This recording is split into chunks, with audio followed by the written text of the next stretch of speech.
My conversation today was with James and Angela Mitchell, the co-founders and relationship coaches at Love Intentionally.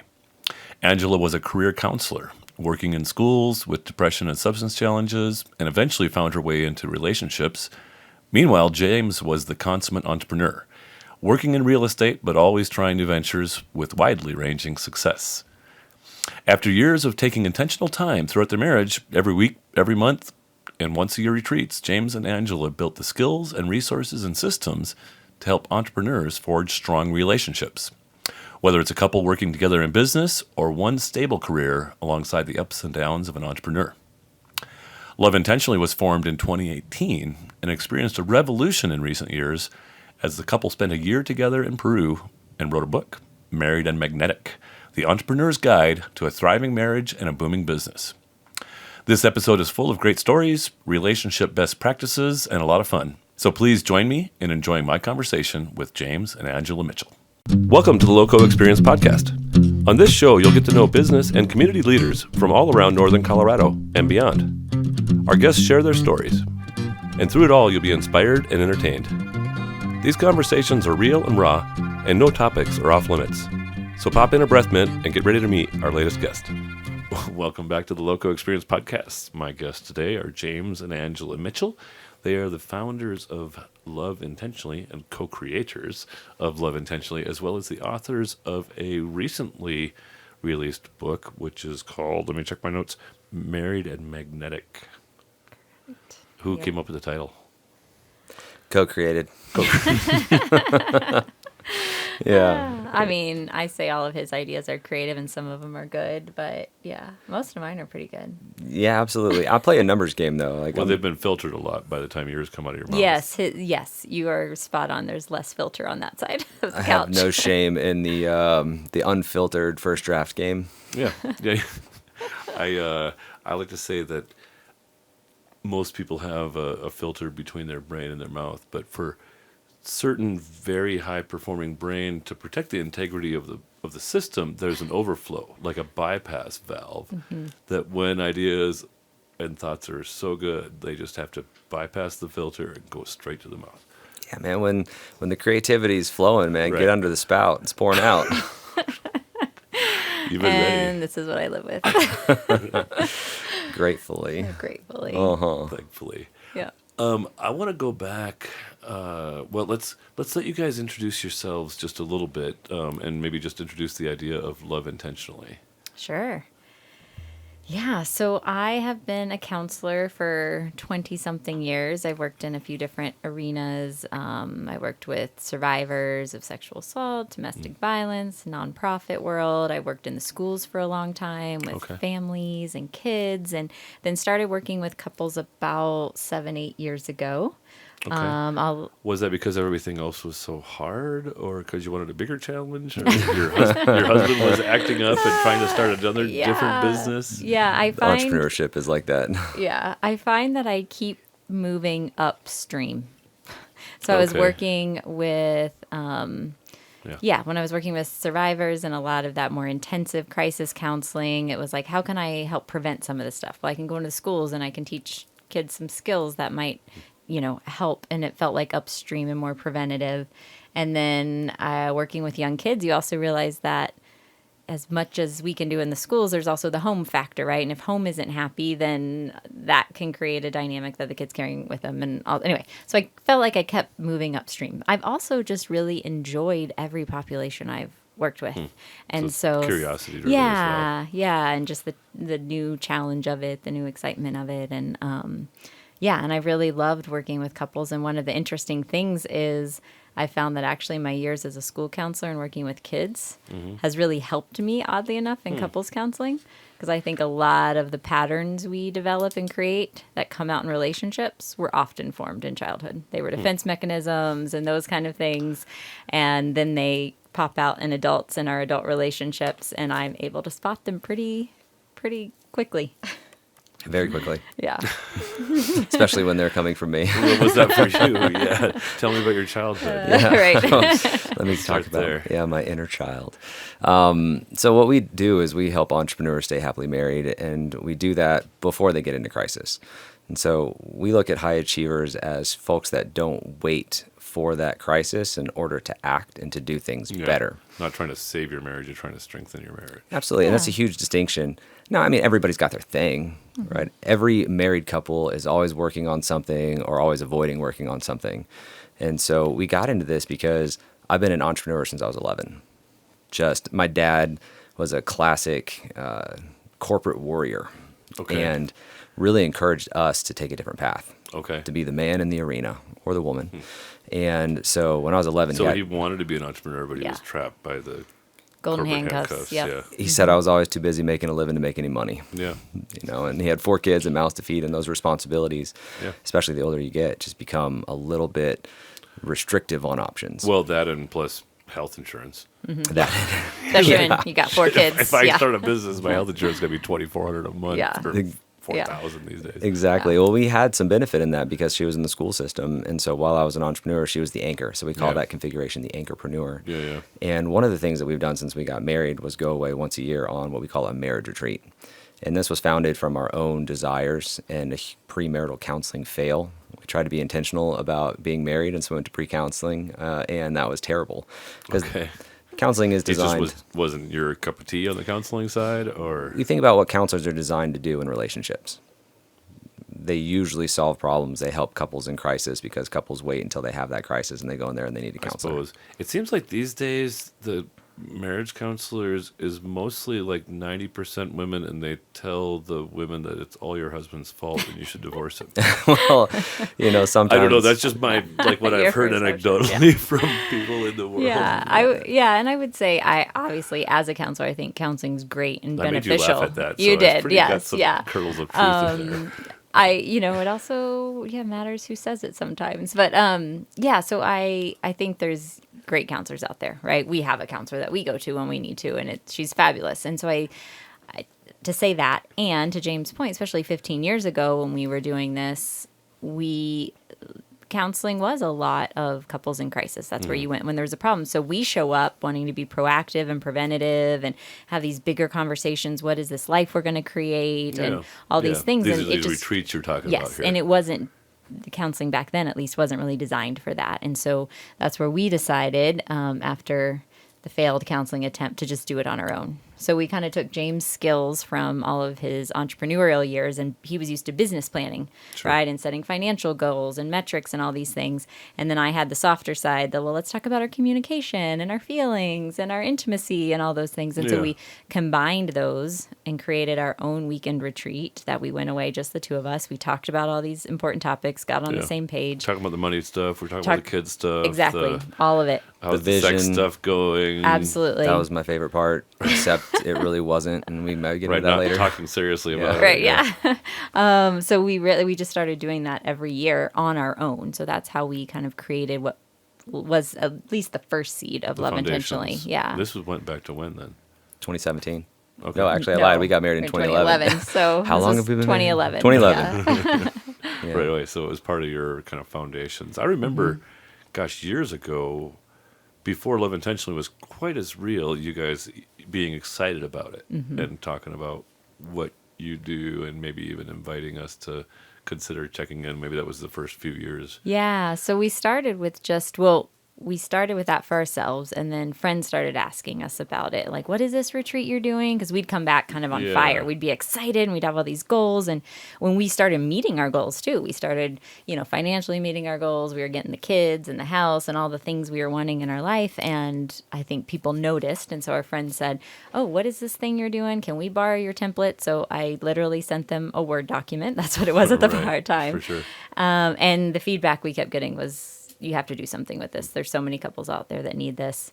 And at the time, I was like, well, there's got to be a lot out there like this. Yeah. And what I discovered was most retreats for couples were either religious focused, a particular religious philosophy, or for couples in crisis. It was a save your marriage retreat. Yeah. It didn't seem like it fit a lot of the couples we were interacting with, where it was like, well, we just want to build an intentional life. We want to stay connected. We want to make sure our marriage and our business are thriving. Like, how do we do that? And so that's where we started. I dig that. And one of my talents, I think, is identifying where there's both talent and a market opportunity. And I would share that I've had an interest in doing this kind of thing personally, because of my involvement with business and planning and strategic thinking and stuff.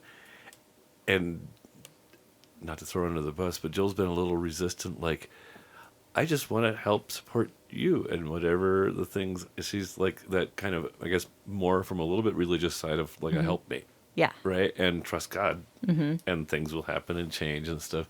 And I think for us, it's amounted to a little bit of aloofness. We host exchange students and stuff, and we travel and we do things, but we don't really plan that much what we're trying to achieve each year, for example. Yeah. Which that absence of children in part allows that. A little extra space. Yeah. Kinda.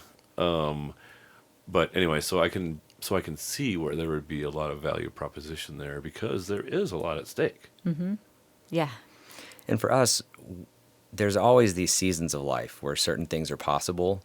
And like, for example, we'll talk about our kids for a sec. Sure, please. At certain ages, it makes more sense to go to Disney. Right. Right. And so if we wanted to make sure that we had those experiences at the prime ages, then it behooved us to at least treat that like a big rock. And not, I mean, gosh, no, we don't plan out every little detail. Maybe we did in the past, but we've learned how to leave some space for magic. Sure. That's been one of our lessons. But also as growing adults and with my parents who are aging, like certain trips with them, they came to visit us when we lived in Peru last year for the year. And that was a really great experience. But we were on the tail end of their being able to manage like the stairs at Machu Picchu. Right. So it won't be too much longer before you're supporting them in ways that you haven't spent a lot of time thinking about yet. Yeah, life is always changing, it turns out. Yeah. You get one thing figured out and then another season. Curveballs. Yep. So you wrote a book while you were in Peru. Is that true? Correct. We did. We co-wrote the book, co-created it. Co-created it, yeah. Theme. Who's better at like thumb wrestling, or if it's like a 50-50, is there a decider for you guys? Well, that's a great question.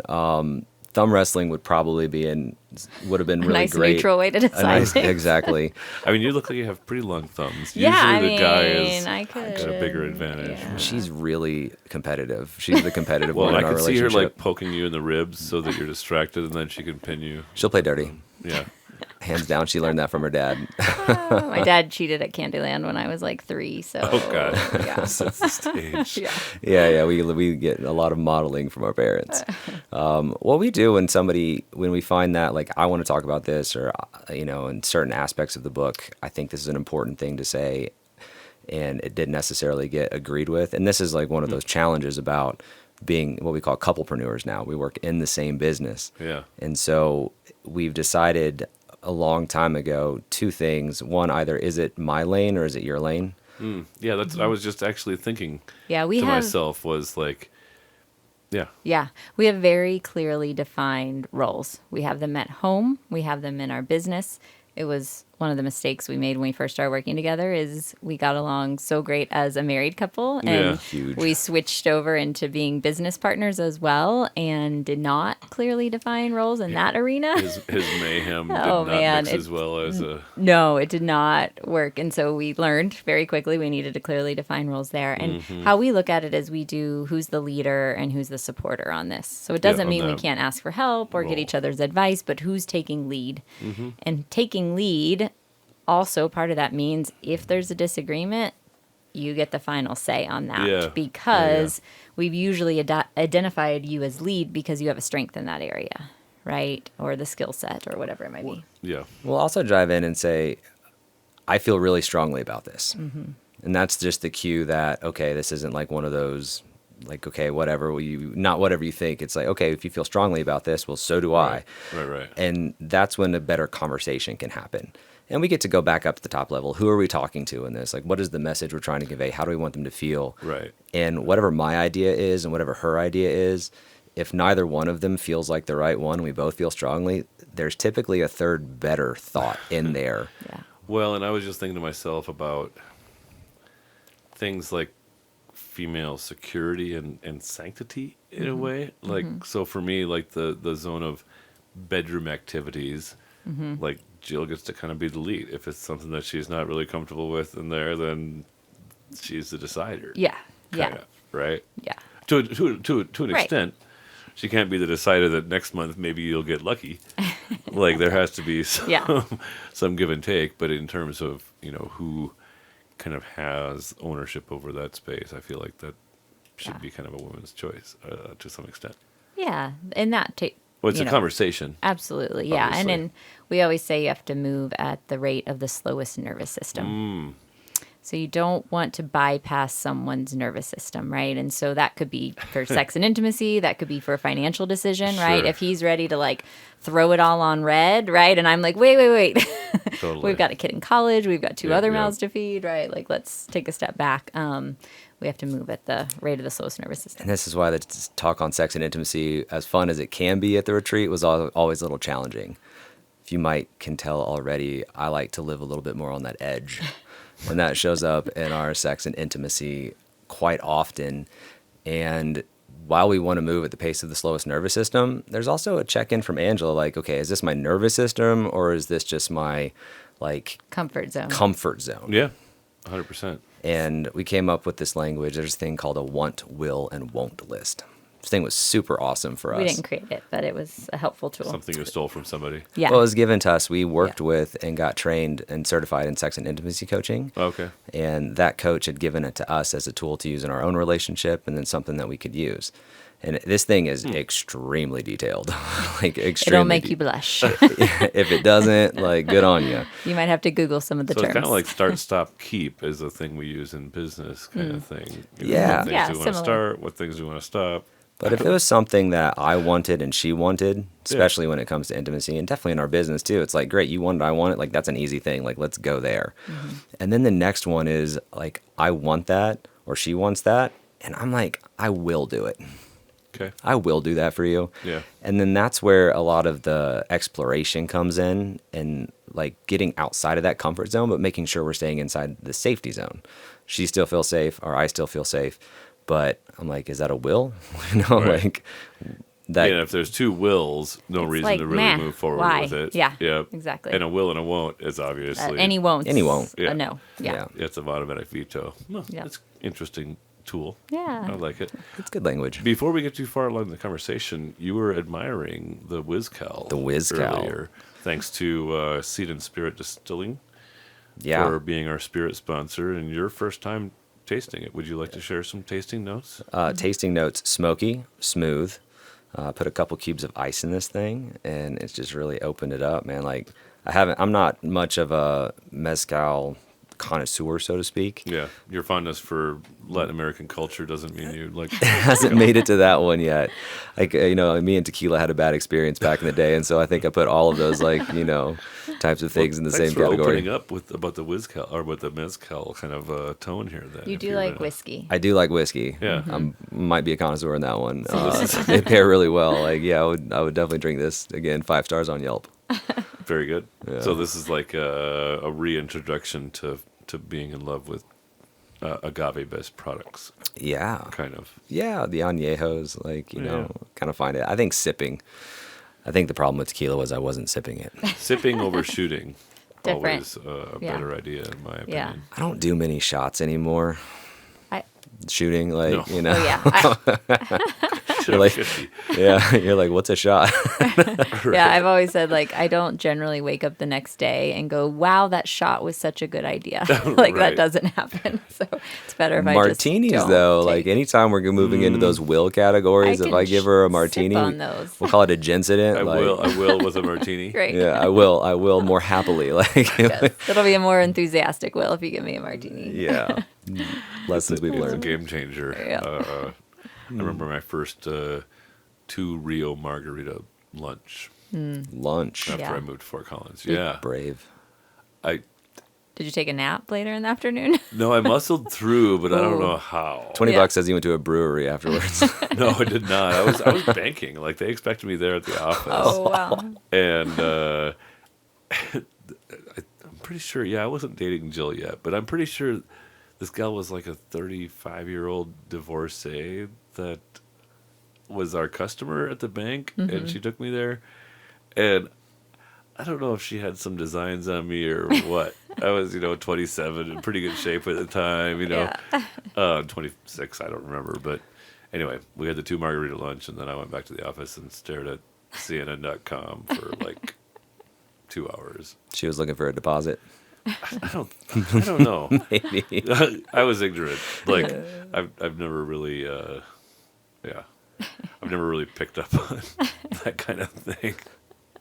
Classic. Yeah, which is, part of my super strength as well, because it allows me to not be so distracted. Yeah. Don't notice when someone's hitting on you. Yeah. Kind of, yeah, a little bit. It's like, oh, you're so nice. So who hit on who first, you or Jill? She had a major crush on me, which I knew about, but she was 19 and I was 25. And I kissed her outside of a keg party.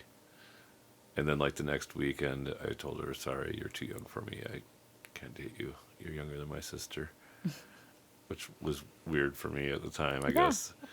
And then, like, a year and a half later, we, like, reconnected, and then we started dating. When she was old enough to go into the bar? Correct. Yeah. Yeah, not quite. Actually, Not quite. I knew the doorman at the Trailhead pretty well. So, like, a month before Jill turned 21, I took her there on a Sunday late afternoon, and the doorman I was like, just show him your ID, Jill, because we're in a big line. Yeah. And so she trusted me, and she did. And Ryan, sorry to throw you under the bus, Ryan, but he looks at me and he's like, Bear? I'm like, dude, it's Sunday night. We'll be good. Yeah. Just let us in. And there You said Trailhead? Yeah. Yeah, we met in Trailhead. Nice. I Yep. like it. It's a love factory there. I would Apparently. say. Who Yeah. knew? Who All the knew? strongest relationships Start there. started at Formed Trailhead. at the Trailhead. Forged. Forged. Jill and I were already friends. Like, after I shut her down, we were still friends for like better part of a year or 6 months at least, or something like that, before we kind of lost touch. But so I don't know. I kissed her, but she very clearly like wanted me to. Yeah. Like, I wasn't You taking, picked up on that? I wasn't taking too much risk. Yeah. But good on her for Yeah. shooting for an older guy. Yeah. Shooting her shot. Looks like it worked She out. shot her shot. Yeah. Coming up on 23 years. 23 years How later. about yeah. for you guys? What was that like for you? Well, so we met in Trailhead. I had a What good- time of night was it when you met? Definitely an evening. It was a friend's evening. birthday party, so it was Yeah. nighttime. But I mean, like 9 o'clock when things are normal, or like Maybe even 12:45. earlier than that. It was not Okay. super late. Yeah, it was like the first stop on the birthday train. A good friend of mine who happened to live with her was having a birthday there. And Okay. so I show up, and Angela was dating somebody at the time, and I was dating somebody at the time. But it was just like logged. I was like, kind of like her. Well, we had also just gotten back from Telluride Bluegrass, which I used to Oh. live in Telluride, and so we year connected was over that? that. I lived there from 2003 to 2007. Okay. Jill and I went to 2011 Telluride Bluegrass, I think. Okay, was we our- probably were there actually at 20. I used to go every year because I would go Okay, back even yeah. after I lived there. So we broke our festival cherry. We had never been to a music festival, neither one of us Festival. before nice, that. yeah. God, it's a great festival. It was awesome. And I was just like in love with Telluride. And since I had just been to the festival, I caught like a little cool points with her. I was Right. like, oh, You had he's street been. cred. Yeah, Yeah. little street cred. And the guy that she was dating like worked for the festival, so he was like backstage, and I more was like, street cred. "This guy's fucking cool!" Like, So he and I are talking I love about your boyfriend. yeah, he's talking about David Byrne and all this stuff, and that was a fun year when he played. And I just like logged her, and then in the future things kind of started moving around, and she became single again. So did I. Okay. And then a good friend of mine, JJ It's like Hanna. a few months later. Oh, Yeah. I know JJ Hanna. Yeah, he was my first mentor in the real estate space. Oh, is that right? Yeah, so when I cut my teeth selling real estate as Yeah. a broker, he was my guy. And they were friends, or his I was wife, friends with his wife. because Yeah. they had kids together. So Yeah. when I got married, I got Oh, an and she had the instant kid. Tulu or something. Tula, still does. Yeah, Tula. still there. Yeah. Yeah. Yeah. Still rocking it. My dog used to be terrified of thunderstorms and found her way down to Tula from Oh gosh. where Wow. we live, like LaPorte and Whitcomb, LaPorte and Whitcomb. Just went to the square. And they held her, like I was Aw. at work way in the south side of town, and Yeah. Jill went and got her. And I was Oh, like, nice. just, I don't know, buy something nice to say thanks for watching our dog for like half the day. And then Jill came home with like a $220 pair of jeans. Yeah. I was like, damn. And she's like, it's like one of the most affordable things they had. We were Yeah. super poor. Everything there is early nice. marriage. It's very boutique. Yeah. Yeah. Make your it's butt nice look good. stuff. She rocked those jeans for years. I was gonna say, really glad. yeah, if like you're- Yep. nice shit is expensive, but then it's really nice for a lasts, long I time. know, I Yeah. know, So anyway, kudos to the Tula Tula, folks. yeah. And so anyway, so JJ. It was his birthday. Okay. He And was turning like 40. I think he was. He's having a big party at Dang. what's now our bar. Yeah, whatever it yeah. was before. And yeah, so we were going, and what was as that place before? Anyway. as I'm leaving, I tell Emily, my roommate, who was how we first met. She was like, "Oh, you look nice," or she said something like that, and I was like, "Oh, thanks. It's gonna be just a bunch of married guys, like I'm no one to impress, kind of thing." And she goes, "Well, James is gonna be there," and I was like, "Oh yeah, no." He's young and immature, which was I true. didn't say that. I might have thought it, but I didn't say that. Are you a fair bit younger? I'm 4 years younger. 3.5. Okay. Depends who you ask. Mm-hmm. 3.5. I reached up. Yeah. Yeah. He married up. Not scary. Yeah. So anyway, then it turns out that I went over to her house. I was like, Emily, let me come watch a Broncos game. And I'm not a huge football fan, but I was like, let's go watch a Broncos game. And she's living with Angela. And so I go over there, and Angela's all like in her pajamas with the glasses on, and she's an elementary school counselor. And I was like, she's really fucking cute. And so I just asked her, I was like, 'cause she has a kid. I was like, hey, so I'm kind of been into these older women. You said it this way? Yeah. yeah, he said it this way. I said, what? And if they have a kid, a lot of them have a kid or a divorce, and they're getting a little older. And so, what's it like to date a woman with a kid? And she just laid it out. I gave She's him the like, playbook. This is the playbook on how to date a woman with a kid. And so I'm just like over there taking notes. Like, okay, cool. I had no can do idea this. that he was interested in me Yeah. when he asked the question. It wasn't a general question. legitimately- Yeah, it was very pointed. I'm like, Whatever. You I totally- honestly, maybe I'm like you. I didn't did. pick up on it. I didn't notice. I was like, She's like, sure, I'll answer that question. Yep. Take notes. I took notes. Yeah, here's what I would like to see. Yeah, I was like, you can't be spontaneous because you have to find a sitter. And yeah, I had to give him all the things. Yeah. You're welcome. But I snuck that one How in. old was your child at this time? He was 3. Okay. Yeah. Which is a very attentive, needing time. How long before you let him meet James?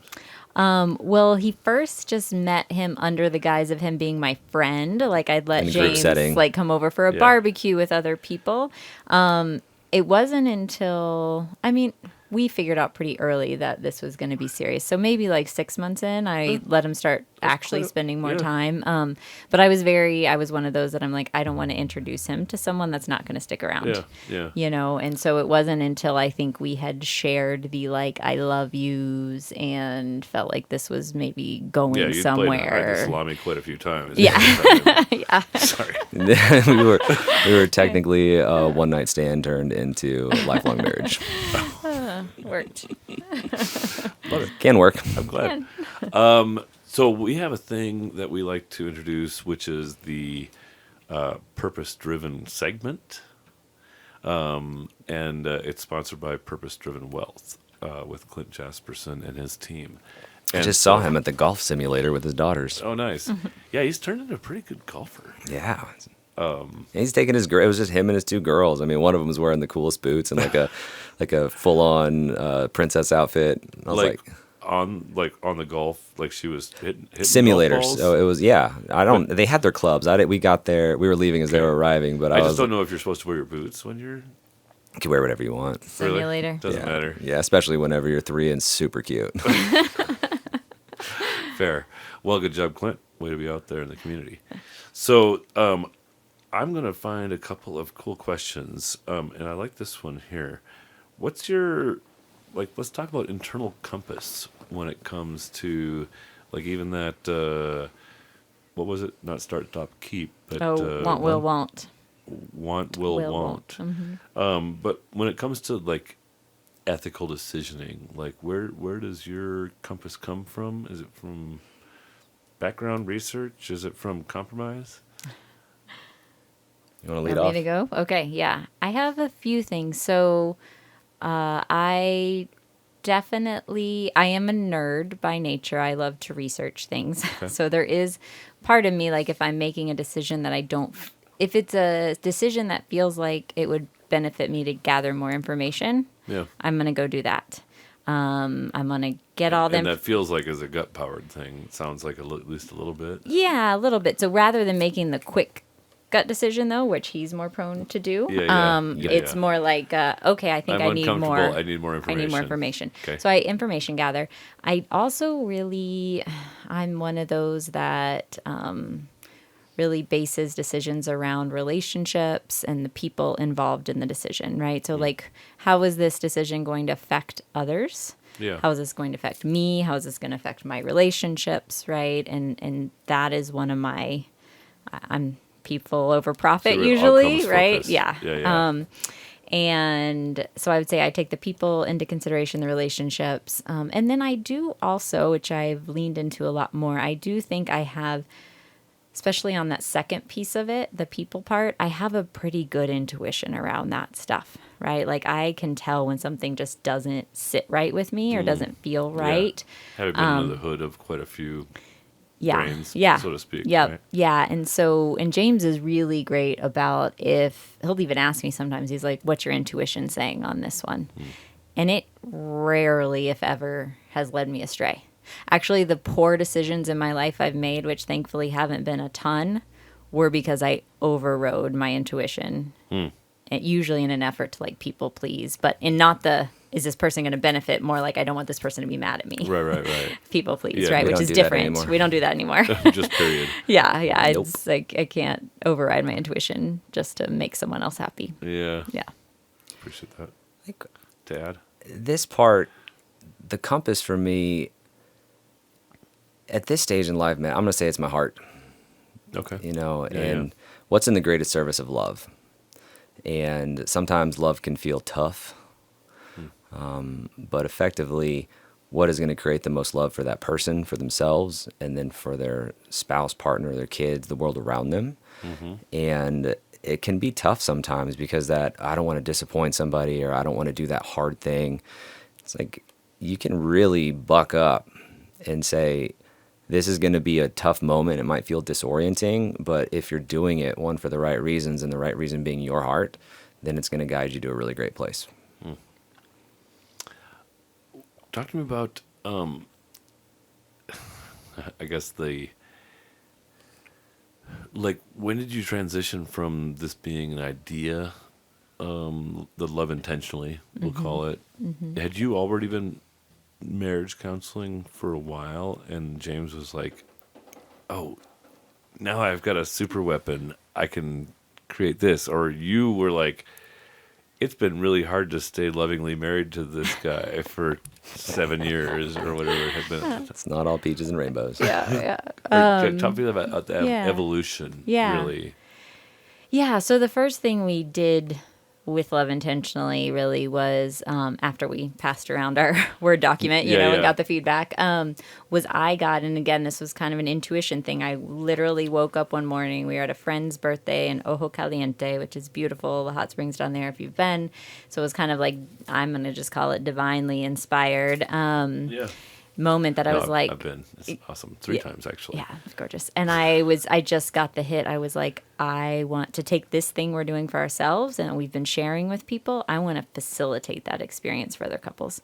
And so that's when we started our first retreat. I believe that was 2018. I think 2018 was our first retreat. Did you have structure at all to your first retreat? Like that was just you two? Or how did you come up with that? We literally made a list of topics.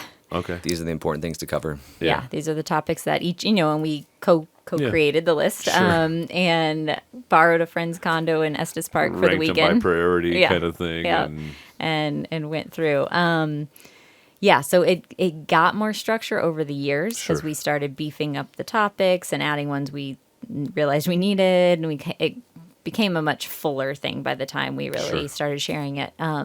But yeah, then I was like, I want to facilitate this. I've always loved group work. I love the dynamic and the mastermind, if you will, that happens in groups. Positive peer pressure is super powerful. Yeah, well, and it's like inspiring too. If you see counselors get frustrated all the time because they're like, they're just not doing the things that they say they're going to do, and then you put somebody in like a local think tank type environment, and they're like, shit, if I turn up next week and I haven't done the thing I said I was going to do, like it's not just it's an one accountability. kick my ass. Yep. So.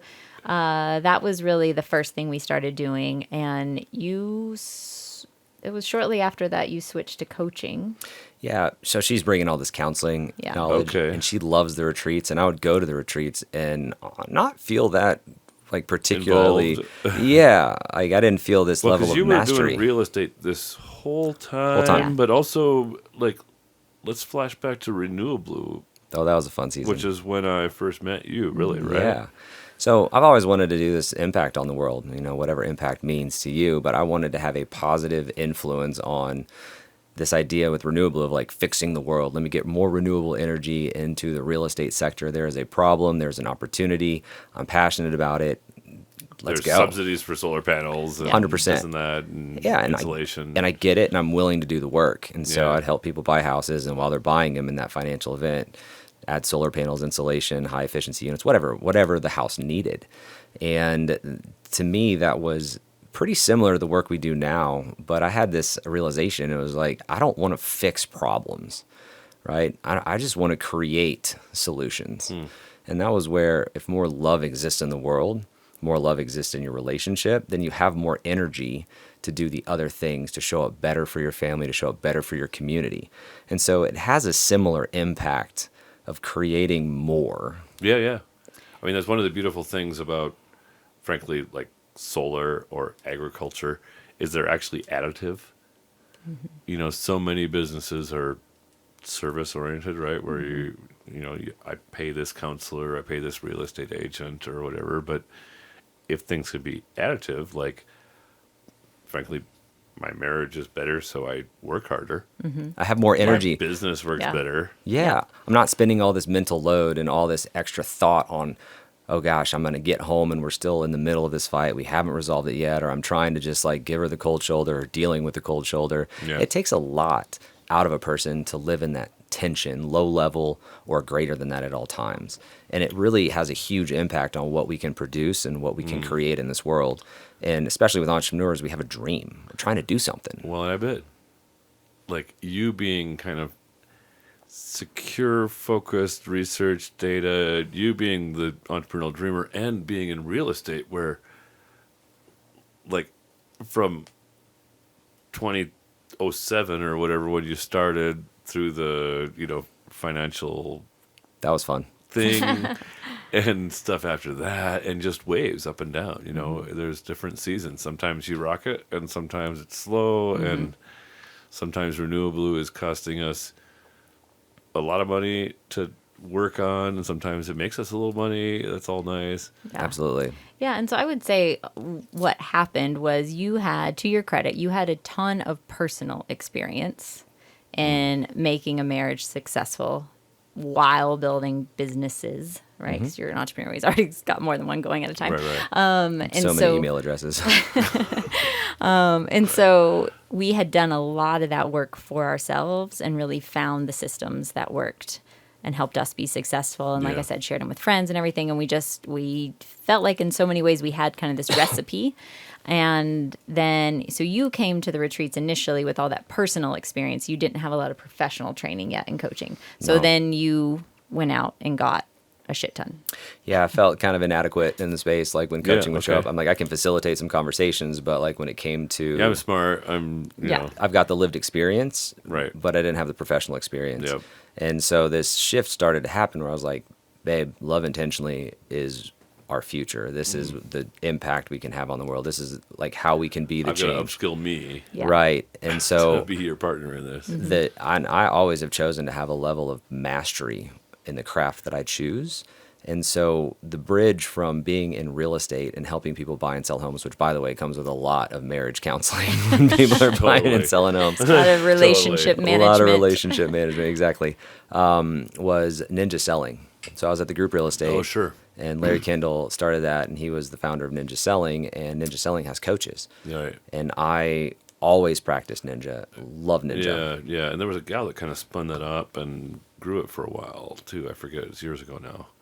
That kind of made Ninja Selling its own little unit almost out there. Could be Lauren. Yes, that's Yeah. who I was thinking about. Yeah, so she's the COO, and her husband Rob is the CEO of Ninja still to this Yeah, day. yeah. He's been doing almost 10 years. And I mean, Lauren's been with Larry since she came right out of college. And I knew Lauren in college. Yeah. And it was actually Lauren that was like, have you considered coaching? Because I was starting to talk to people. I'm ready to move out of this and I want to go into love intentionally. I would like a bridge. Yeah. And so I got 2,000 hours of coaching entrepreneurs in business through Ninja Selling that were paid, and about another 1,000 that were free. Right. And so I just got a ton of experience there. And then I started noticing with entrepreneurs and salespeople, it wasn't about the structure of it. Like, go do the thing, like you're talking about in Loco, right? Go do the thing. And then a week later, it hasn't happened. So we'd get back on our coaching call. You were going to make 50 calls. How many did you do? Like 27. Right. Okay. Well, instead of trying to figure out more time blocks, we started to figure out the emotional blocks. And that was when I got into more of my men's coaching phase. Okay. Right. And so in the men's coaching world, it's this idea that it's the tension that's coming up inside of us and not being able to manage that tension that is us getting in our way. So I don't want to feel salesy, or I feel like I'm bothering people. Whatever that emotion is that was getting them in the way of actually making the calls or doing the action became to me in my own personal life, and then also in the coaching, like what actually gets the needle moving. Blowjobs? That works really well when you work with your spouse. Otherwise, HR doesn't approve. Yeah. Sorry. Doesn't really work with your clients as much. A lot of realtors are into that, I think, but I wouldn't recommend it. You know? Anyway, sorry. I'm glad you laughed at that. I live with him. Yeah. Yeah, I'm always like, babe, if I do this thing, like, what's, Right. If I do this hard thing. yeah, if I make X amount of calls this That's week, my reward. Yeah. You like to be incentivized. I do like to be incentivized. But I would also say you realize too in that coaching that in the men's coaching that was often that same tension and the, I don't want to say inability, maybe the lack of skill in managing emotions, feeling through them, was also getting in the way of men's relationships and their marriage. 100%. Do you think, and this is probably more a question to you, Angela, do you think that the kind of changing dynamic, right now, like 65% of college students are females, and so like 15 years from now, it may be that females dominate the income spectrum in households if they choose to take on those slackers as husbands in the future, right? Like it's getting later and later and stuff. But do you feel that there's like a lack of clarity about what we're pointing toward? It used to be kind of about, back in the day, it was like the husband gets a good job. Yep. Mom is a great mom and cook, and they raise 4 to 6 littles. Especially if you're Catholic. Right. Yeah. But now it's 1 to 2 littles, right? Yep. Or maybe 3 for cray-cray. Like us. Yep. Right. And then also, it won't be long before there is more than parity really realized by the female side, perhaps. Yeah, we actually wrote a whole chapter in our book on this, just how marriage has changed over the decades, right? And so, depends how far back you want to go, but agricultural society, and you need a bunch of kids to work on the farm, and it was just a necessity and survival, really, to get married. And then, things have just shifted a few times, and I think we have a very different structure around marriage now and very different expectations on what we're expecting out of a marriage now than our parents and definitely our grandparents had. Yeah. But I also don't think we've really been taught how.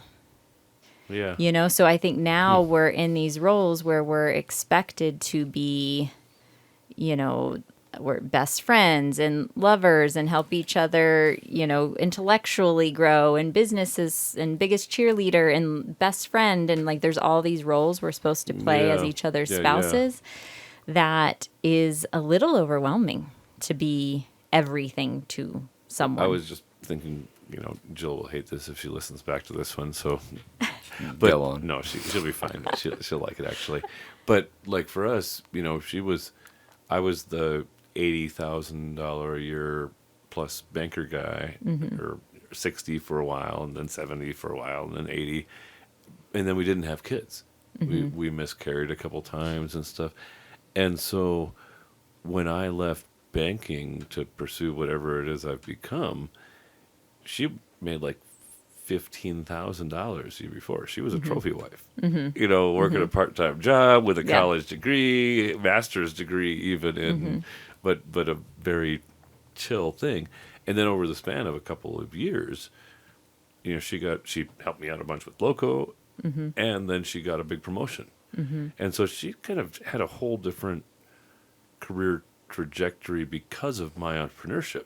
And I would say it blossomed her life way better than being, a trophy wife at home that didn't have any kids to attend to or hard things purposefully to do. She became, maybe a co-equal, very much so for our family. Yeah.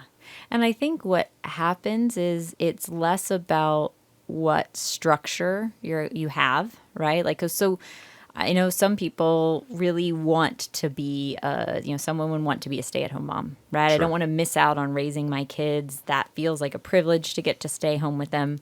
I fell into I want to work part-time when the kids were little. Yep. That was the best balance for me. I was like, I do want a lot of time with them, but I also need to get out of the house. Need some grown-up time. Right. And so that was what was right for me. And thankfully, James was making enough money that I could go part-time when our kids were little. So I think it's less about the structure and more about the intentionality around the structure.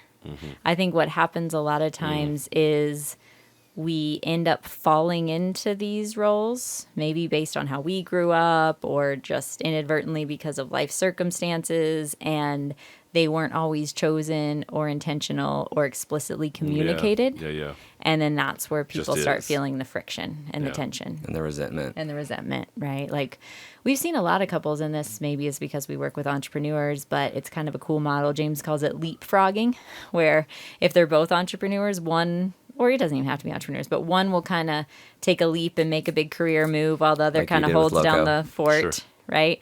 And then once that stabilizes, the other partner then can go back to school or enter a new career or up their hours or follow that passion project, right? And they kind of leapfrog it, which I think is a good analogy. And we've seen that for a lot of couples has been kind of a neat way so to building both. a whole new kind of lifestyle with each other.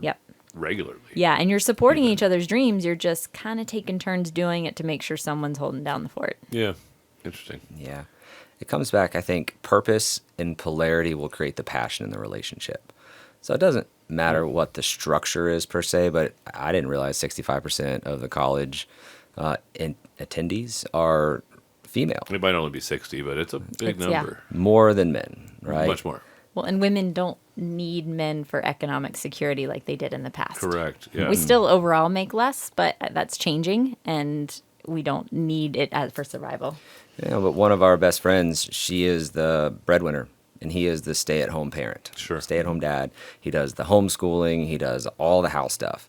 And that was the agreement that they explicitly created.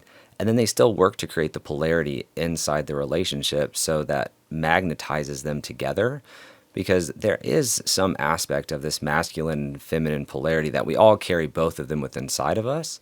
And to make sure that we're being intentional about which parts of those are coming out. Because I do think that women in the workforce are generally asked to bring more of their masculine forward. For sure. Yeah, especially whenever they are the only woman working in the C-suites of men, right? And so they're still in the old boys club, but then they get home, and if that role doesn't shift and allow the man to be that masculine for her and allow her to soften into that, then it can create a lot of disconnect. The polarity starts to fray. And so that comes out in a lot of different ways, but one of the ways you can tell is just the lack of sex and intimacy. Lack of passion. We haven't talked about the Hallow stuff yet. The relational, emotional intelligence. Have we talked about that? No. We'll have to get into it another time, probably not on air, but Loco uses a thing called Hallows relational intelligence. It's a big platform down in South America, Brazil especially. It's like DISC, but way more like yin and a yang kind of polarity powered, and also notions of essential self stuff. So what you were talking about, how women in the C-suite world tend to be more masculine in some of their traits. We've noticed like the gals that own their own businesses have a higher, what we call orange, the achiever entrepreneur kind of demographic within them than the men on average. Yeah. Because they kind of, at least have to amp it arguably up. Yeah. needed to amp it up, or especially historically. I think there's less barriers to entry now than there were. especially when they all have college degrees and the boys are all dumb and playing video games at home in their parents' basement. So anyway, I digress. But we should talk more about that, because it's amazing what it did for Jill and I to understand each other better and how we were wired. Yep. And we love those kinds of things. That's one of the first layers of our work when we get a couple, is we'll put them through a handful of different profiles and personality and styles quizzes, love languages, erotic blueprints. We have an intimacy styles quiz that we created, disc profiles, enneagrams, and so it allows us, like most we usually times, choose which ones make the most sense for that couple, right? And also like based on their interests and what they're wanting to work on. Like this is why we're here. This is our intention for showing up, to get some maintenance in our relationship. And then once we have that, it can allow them to start to see each other better and to have an honoring language instead of this kind of accusatory language, like the "you always" or "this is how you are." And it's like, oh, this is how you're designed. I think even sometimes within ourselves, like, I don't know if you're familiar with True Colors, but I was just thinking he's probably like a 7 or an 8. 7. A 7 promoter. You 2? 2. I'm a 2. Nailed it. Get it, man. Second rodeo here, huh? Yeah. But I think a lot of those, regardless of which one we're using, it can help you see yourself in a more honoring light, and then also your partner, right? And then it gives you language to talk about that in a way that is, like you said, just more compassionate, more understanding, more honoring. And then we can use that language. So, True Colors was the example I was going to use, because golds are very organized, and I'm it's the blues and exactly. And so spreadsheets on spreadsheets. Yeah, so I am gold's my second, but it's pretty high, and so there's parts of me that would be almost, I used to be kind of, I'm being so anal retentive, or I'm being whatever. And then even for myself, it's like, that's just my gold coming out. Yeah. And it's good to have a gold in the room. It's how shit gets done. Yeah. If James didn't have a gold in his life, all of his great ideas would not turn into things. Oh, there's 340 emails in my inbox. Yes. It's just my white type coming out. Right. Exactly. Yeah. So really being able to see the benefits of the different styles and how they can complement each other. Yeah. That actually, because I think sometimes couples will come in, we'll get this especially around intimacy stuff, and they feel like mismatched in their intimacy. And if we can turn that into, no, actually, if you were the same, you might be butting heads a lot. Yeah, this is complement each other. Right. So like, what does each of you bring to the table? For sure. Yeah. Well, I'm going to call a short break, and we're going to jump into the time machine when we come back. So be ready for that. Hi, this is Clint Jasperson, Managing Partner at Purpose Driven Wealth. We believe financial clarity leads to a life of contentment and purpose. Our mission is to guide clients through the complexities of wealth management, retirement planning, and legacy using a values-driven, stewardship-based approach focused on provision, contentment, and enjoyment. With more than a century of expertise through Thrivent, we offer tailored strategies to help individuals and families achieve their goals and embrace generosity. Whether you're navigating a life or business transition or planning for the future, we're here to partner with you every step of the way. To learn more about Purpose Driven Wealth, call 970-330-7411. And we're back. We need to start back with a reload of the WizCal. Yes, Mr. please. Mitchell, you are welcome. Thank you. It's a pretty bottle. It is a pretty bottle. I'm sure it probably adds $2 to my purchase cost when I buy it at the retail store to have such a pretty bottle. But it was just plain Jane. It adds so much more in the value, though. I mean, like, I'm like, oh, damn. It makes Kurt's you know it's figured good out. product. Yeah. Right. Packaging is important. It is important. So we bounced to Peru to talk about, like writing a book, right? And making that real. Was like a business strategy thing for you guys? No. Moving to Peru was something that we had been talking about at our marriage retreat, that one that we talked about we created for years. I mean, we talked about, and so it was actually... Had you been there? You visited? We went to visit. We talked about living abroad from the time we were engaged, like that being something we wanted to do with kids someday. Some of these kids we didn't even have yet. Experience. Yes, exactly. And then we went to visit. So it would come up every year at our retreat. And then we went to visit Peru, and we had ideas, Spanish speaking. I wanted it out of Western culture just to give our kids a really different vibe. Anyway, we were kind of narrowing, and then we went to visit Peru 8 years before we ended up moving there. So 8 years before is when it got actually put on the marriage retreat. This is the place. Yep. This is where we're going. We picked a timeline because by then we had our 3 kids and we were done producing children. Nice. And so we decided based on their ages when the best time would go. Right. It's like Planet Disneyland, except for even more. Exactly. And it was one of those cool moments where it was a dream we had, and the dream then kind of got clarified into more of a goal, I would say. And then we didn't know how we were going to accomplish it at first. He was still in real estate. I was in school counseling. Those are very local jobs, right? Yeah, so this is before 2020. And very 8 to 5 too. Yeah, right? Remote working was not really a thing. I wish real estate was 8 to 5. Right. Yeah. Yeah. 6 to 6. Yeah. 6 to At best. 9. Yeah, 5 to 9. Yeah. And so anyway, over the years, things gradually just started falling into place. And all of a sudden, this went from a dream to a goal to like, oh, reality, this is actually happening. We can do this. So that was like a cool part of our process, I think, that I do think really happened because we did that annual retreat and kept it on the radar every year. Yeah. And then I like to write, not just for myself. Like I just generally enjoy the process. I'm not a huge writer. I just enjoy it when I do. And I thought, well, someday I might write a book. And then it started getting closer to Peru. And I was like, well, maybe I'll write a book in Peru. Like I'll have time and space there. We get about 9 months in of a year commitment to being there. No book. Not even a sparkle of a book in the eye. Really? But Okay. I had no pressure around it. I didn't feel disappointed about that. It was just like, oh, we've been doing other things like living in South America and traveling and, and then we got connected with someone. The universe did its thing. Yeah. Right? It just kind of put one right in front of us and an opportunity with a book coach. And I will make your book. yeah, not exactly. It wasn't. Yeah, it was this Project Icon is the name of their company. And they Nothing did. like the Indian programmer that I was. No, not like that. Maybe, but we didn't meet with one. No. Could have been one on the back Could have end. been either or. Yeah. Yeah. So Project Icon. Project Icon offered us the ability to help us start our podcast, write a book, build the online school community that we have, Oh, help us interesting. really put all of our resources in one place and inevitably become iconic. That was the idea. That's what they Yeah. want to help people do, that Yeah. choose that type of business, not just to be a hobbyist. And we looked at each other and we're like, Yep, oh, let's do shit. it. We're going to do this. We got 3 months left 3 months here. left.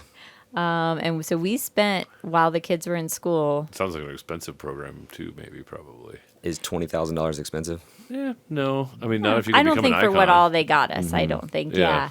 And so we spent the last 3 months in Peru pretty much writing our book every day while the kids were at school. Yeah. And they're coaching you and giving you access. Yeah, they were to giving all us their- like some feedback and helping with the editing and helping get it ready for print and all of that good stuff, all the behind the scenes stuff. And effectively, we were like, well, what are we going to write about? Like, this isn't like a story about marriage. This is a nonfiction sort of self-help style book. Yeah, And marriage for dummies. I'm kind of thinking basically marriage for like entrepreneurial dummies. Entrepreneurial Entrepreneurial dummies, dummies. exactly. Those of us crazy Exactly. enough to try to do entrepreneurship and marriage at the same time. And in our world, right, one of the things that Angela brings into this business is that she wants to help everybody. Yeah. Right. And she's 2 like, on the Enneagram. yeah, Wanna help people everyone. first, make Right, money right. second, and that's where we can complement each other really well. Yeah. And so the book ended up becoming this really awesome roadmap for entrepreneurial couples that want to stay happily married.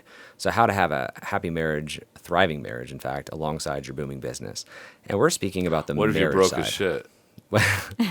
Well, that's why you can read the book because you don't have to pay for Right, our right. coaching. that was it.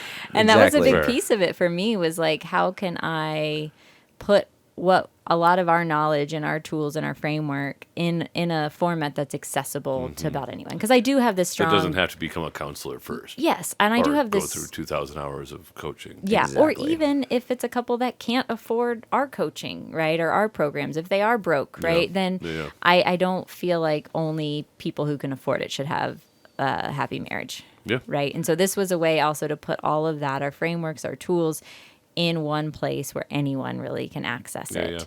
And if you can't buy it, I'll give it to you. All the you cheap know? things are the cheap things are self-implemented. Yeah. Like at Home Depot, Yeah. if it's Great kind of analogy. affordable, it's going to take a lot of work. Yeah. You know? Skill. Yep. It's going to take I some consider skill. yoga to be basically self-administered massage. It's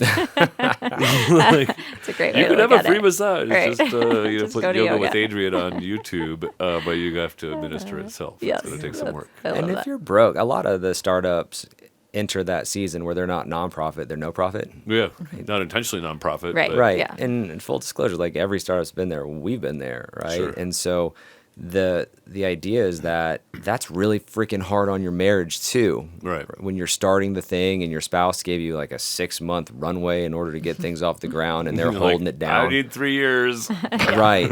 Right. And so that was where this idea of here's the entire roadmap. Here's the, like, if you want a new perceptual map on how to operate your marriage while you're growing this business, whether you're scaling it, growing it, building it, selling it, like this is how you can go in there and grab the part that you want. So the recommendation is read the whole thing first and then earmark the pieces and the pages that apply to you in that Find your season. friction Use it as a spots, kinda. toolbox. Yeah. Exactly. Yeah. Solve the highest friction first and then move down.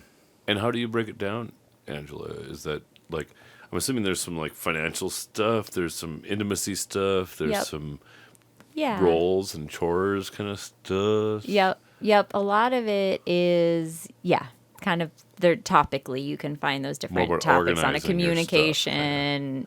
We have a whole communication model. We've got, intimacy stuff.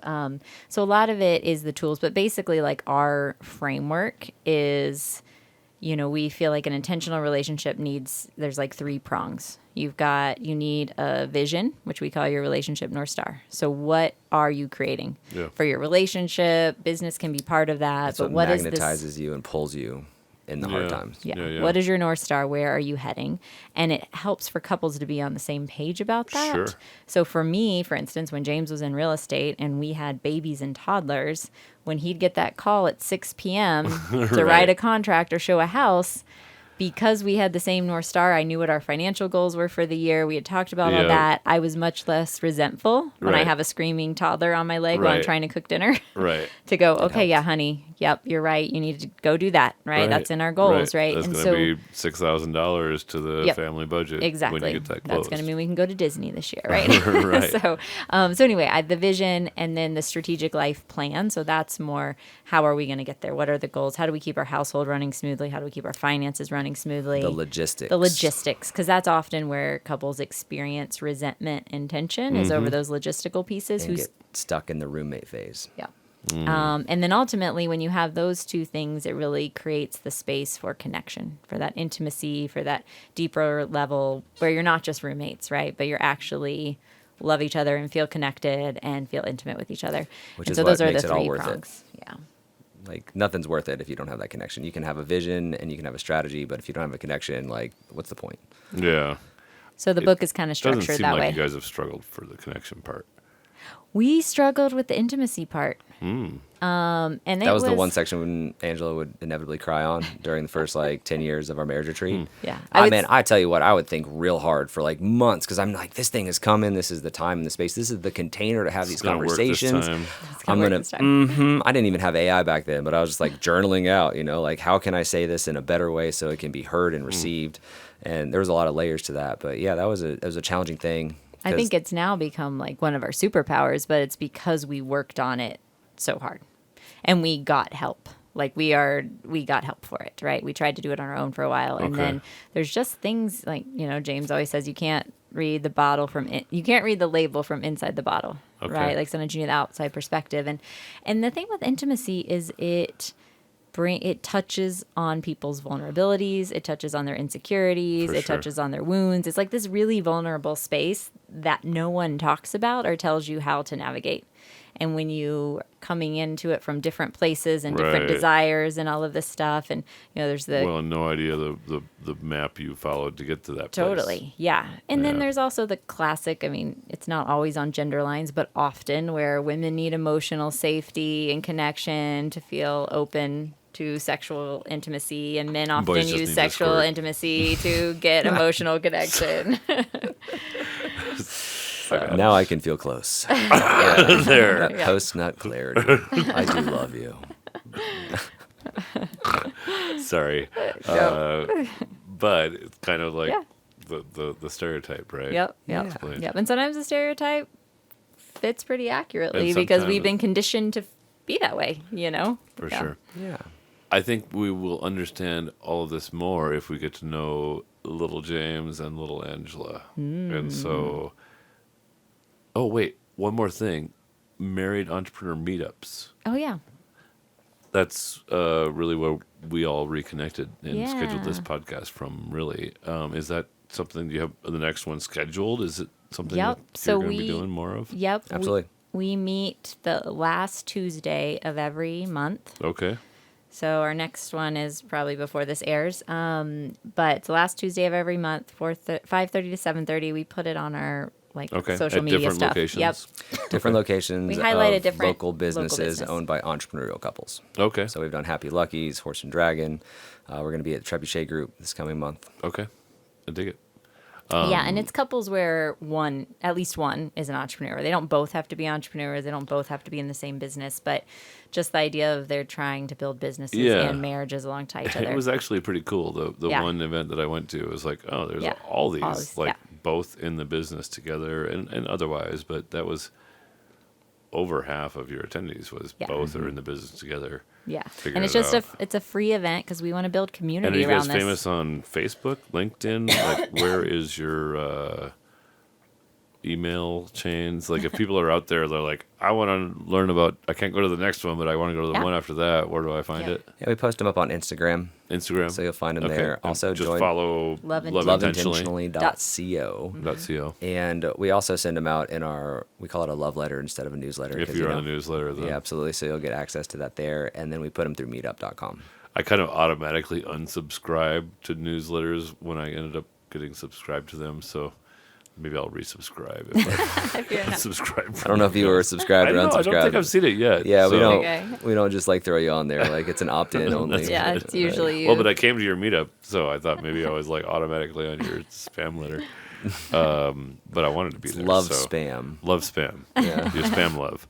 I do love spam. Do like you? it is one of my top 3 guilty pleasures Heyo. in life, I would say. Yep, can't do it. No. And I open it, and the cat comes running, and the dogs come running, Because it tell smells you like something. cat food. and Jill yeah. pretends that she's disturbed, and then like 4 minutes later, she's like, "Can I get a little piece?" Yeah. Just saying, that's the way it works in my house. So we're gonna zoom time machine.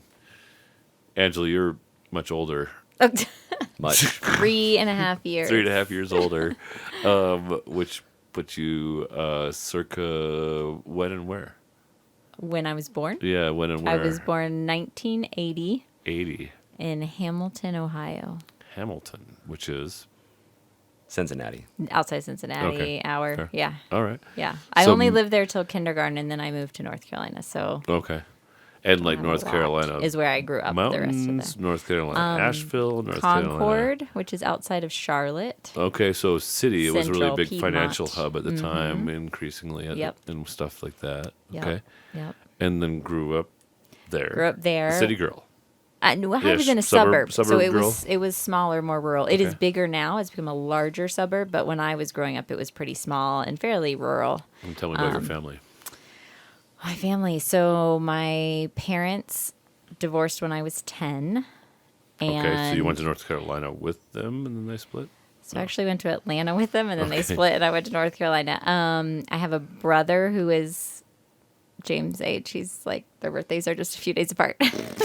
I'm younger. Were you initially like, I can't date A you? little, you're yes. younger than 100%. my Yes, brother. I actually did. I told Kate Hannah that. We were talking about them before. She's like, what about James? I was like, he's too young. Yeah. Gotcha. Yes. He's not only younger than me, he's way immature for his age. Yeah. Grew up fast. Yeah. So I mostly grew up with my mom and my younger brother in North Carolina. Cool. And what was your kind of persona as My a persona? youngster? Yeah. You seem like a high achieving young lady. Yeah, James Very calls me. responsible. Yep, James calls me the valedictorian of everything, and that's pretty much true. Because she is. She is literally the valedictorian of everything she's ever done. It's kind of true. College, Yeah. high Yeah. school, grad Yeah. school. So very focused on achievement. And Yeah. did your mom remarry or did you stay with your mom? Yep, twice. She remarried twice. Okay. She's Not polyamorous. Not polygamous. No, Polygamous. No, separate. Serial monogamy. So I had a stepdad when like 11 to 16, and then she married my current stepdad when I was already an adult. But he's great and the grandfather to our grandchildren. So are his grandchildren our children? Yeah. And like, where do you think your urge to succeed and validate came from? Yeah. I wonder. So I think some of it is oldest child, right? That's very common in Set the standard. Yep, in oldest children, especially if you follow like Adlerian counseling practices, it's very a first child thing to be the responsible overachiever, that kind of thing. I think, and my brother and I have always gotten along really well, but my mom says that I always was more like a second mom to him. And I think the reason we got along well was because for whatever reason, he like listened to me. He just deferred. He like let me be his mom. Yeah. Had he thrown a fit about it, we probably wouldn't have gotten along as well, but he's really great like that. I think some of it was that. And my mom was great and involved and around, and she was also a single mom, so she was working like 3 jobs. Right. And so we did have a lot of responsibility at home. And I think being the oldest, I also felt responsible for my brother, whether anyone told me I needed to be or not. I felt it. So I think that's where a lot of it came from. And then I think, too, because of the whole divorce and in my 10-year-old brain, I think I internalized some of this, well, like, Dad left because I wasn't good enough, so now I'm really gonna be awesome at Extra everything, better. right? To earn love. And I was think he that kind was, of out once he was gone? Or yeah, was we he didn't live. around? We Too far away. we saw him, but we lived in different states for most of my life, and so it was less frequent. Seeing he wasn't a daily presence in And my talk life. to me about like teenager Angela. Yeah, so Thinking about college, all that kind of thing. so I mean, I literally was valedictorian in high school, so Of a big school? big. I mean, not huge. I think there were 400 and something kids in my graduating First class. out of 400 is a pretty good number. Yeah. I've also been always very social. I love people. I'm an extrovert. And so I think, thankfully, in addition to being a high achiever, school came pretty easily to me. And so I did what I needed to do to make really good grades, but I also had time to be social. Well, and you which had was a nice. lot of heart, obviously, for others as well. Yeah. Like, how do I say it right? Like, you're pretty, you're tall, you're smart, you're like, sometimes people that have that are kind of like, oh, I get all the goodies then because I've got these giftings. Other people are like, I should give a lot of effort to helping other people succeed because I've been blessed with all these goodies. Yeah, I don't even know. Or did you think about that either? Yeah, I don't even know if I saw myself as having so many goodies Really? at that age. I mean, Yeah, I think as I've gotten older, I'm very grateful for all the things I have. But I But you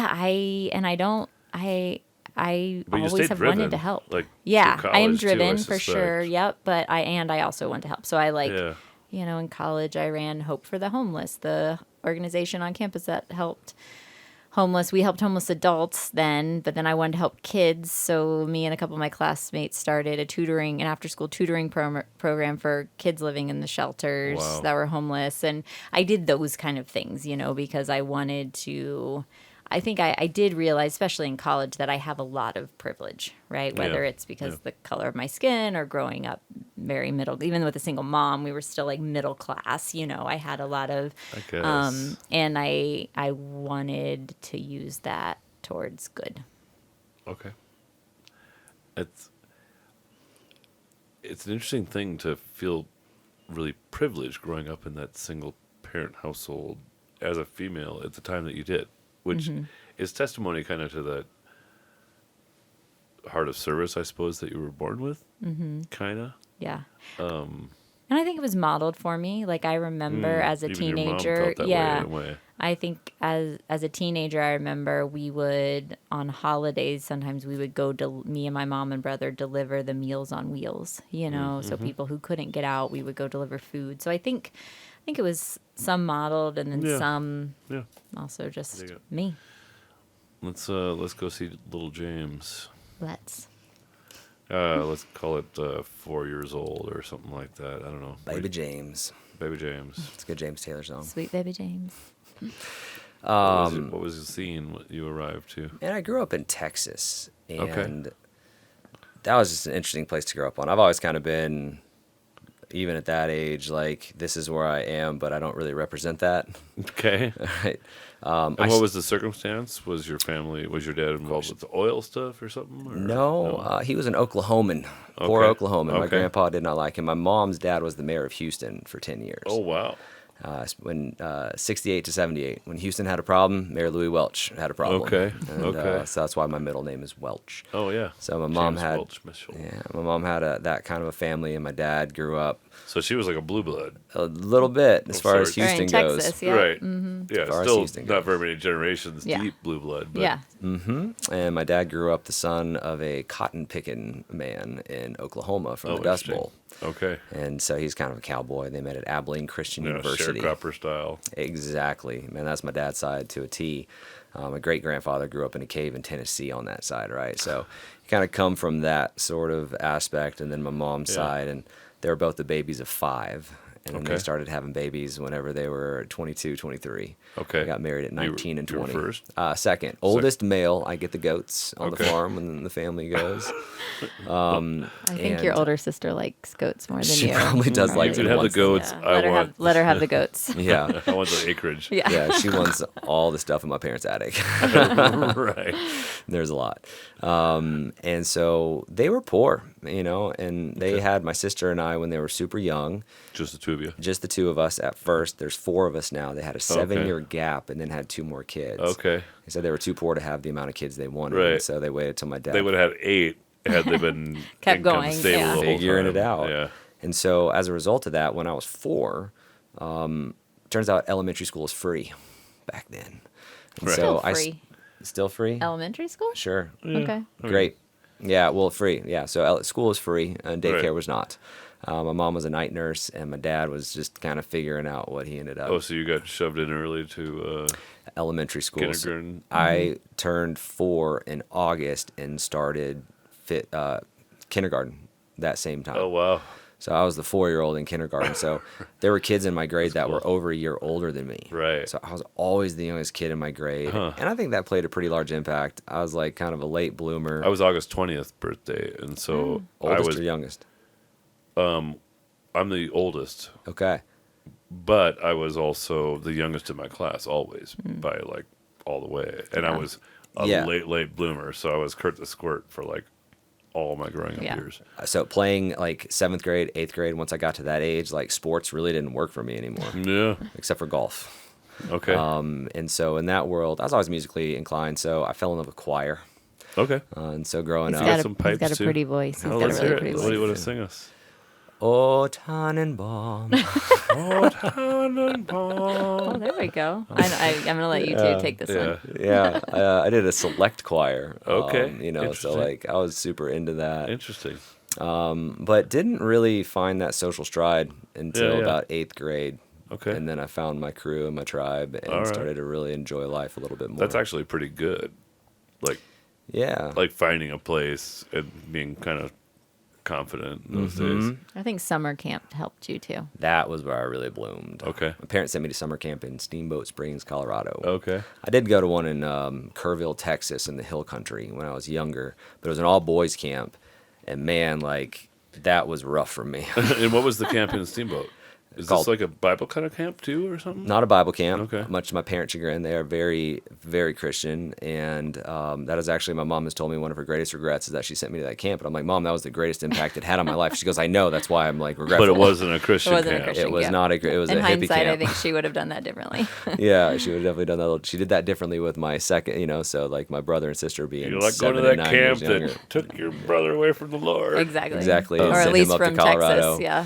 He found the devil's lettuce. But yeah, summer camp was really where I started to experience and explore like who I got to be, who I wanted to be, Okay. and practice things out of that container of being a Texan. And that Yeah. was where I kind of started being like the hippie kid that lived in Texas. Okay, interesting. Yeah. And this is like as a teenager. As a teenager, for sure. So you got like the weed hookup going on and everything. I was like, was that part of your early entrepreneurism? 16. Well, I think any good entrepreneur worth their salt has sold drugs at some point. I'm just gonna call it. Any weed consumer that isn't dumb has bought an ounce and then sold off 3/4. Right. Yeah, 3/4. Just a numbers game, really. Yeah. Just a And number. then you get a free quarter. Yeah, That's basically the math. 100%. But that wasn't until college. So, Mom, Fair. if you're watching this, I didn't do it in high school. I never had it in your house. Okay, Nope. Mom. nope, It's all good. nope. But yeah, it was funny because my dad, I was But like, you became like a mountain kid as like a middle teens, like a Yeah. Grateful Dead kind of Fish guy, probably, or not Fish, but it was after that. Was more like widespread panic. Panic. Yeah. Spread head. Yeah, I had a season with them. Yeah, Little yeah. string cheese incident. Jerry died in like way only too my early. second year after high school, so there wasn't any opportunity to be a Jerry Yeah. guy. Way too soon. I remember one of the first times I smoked weed.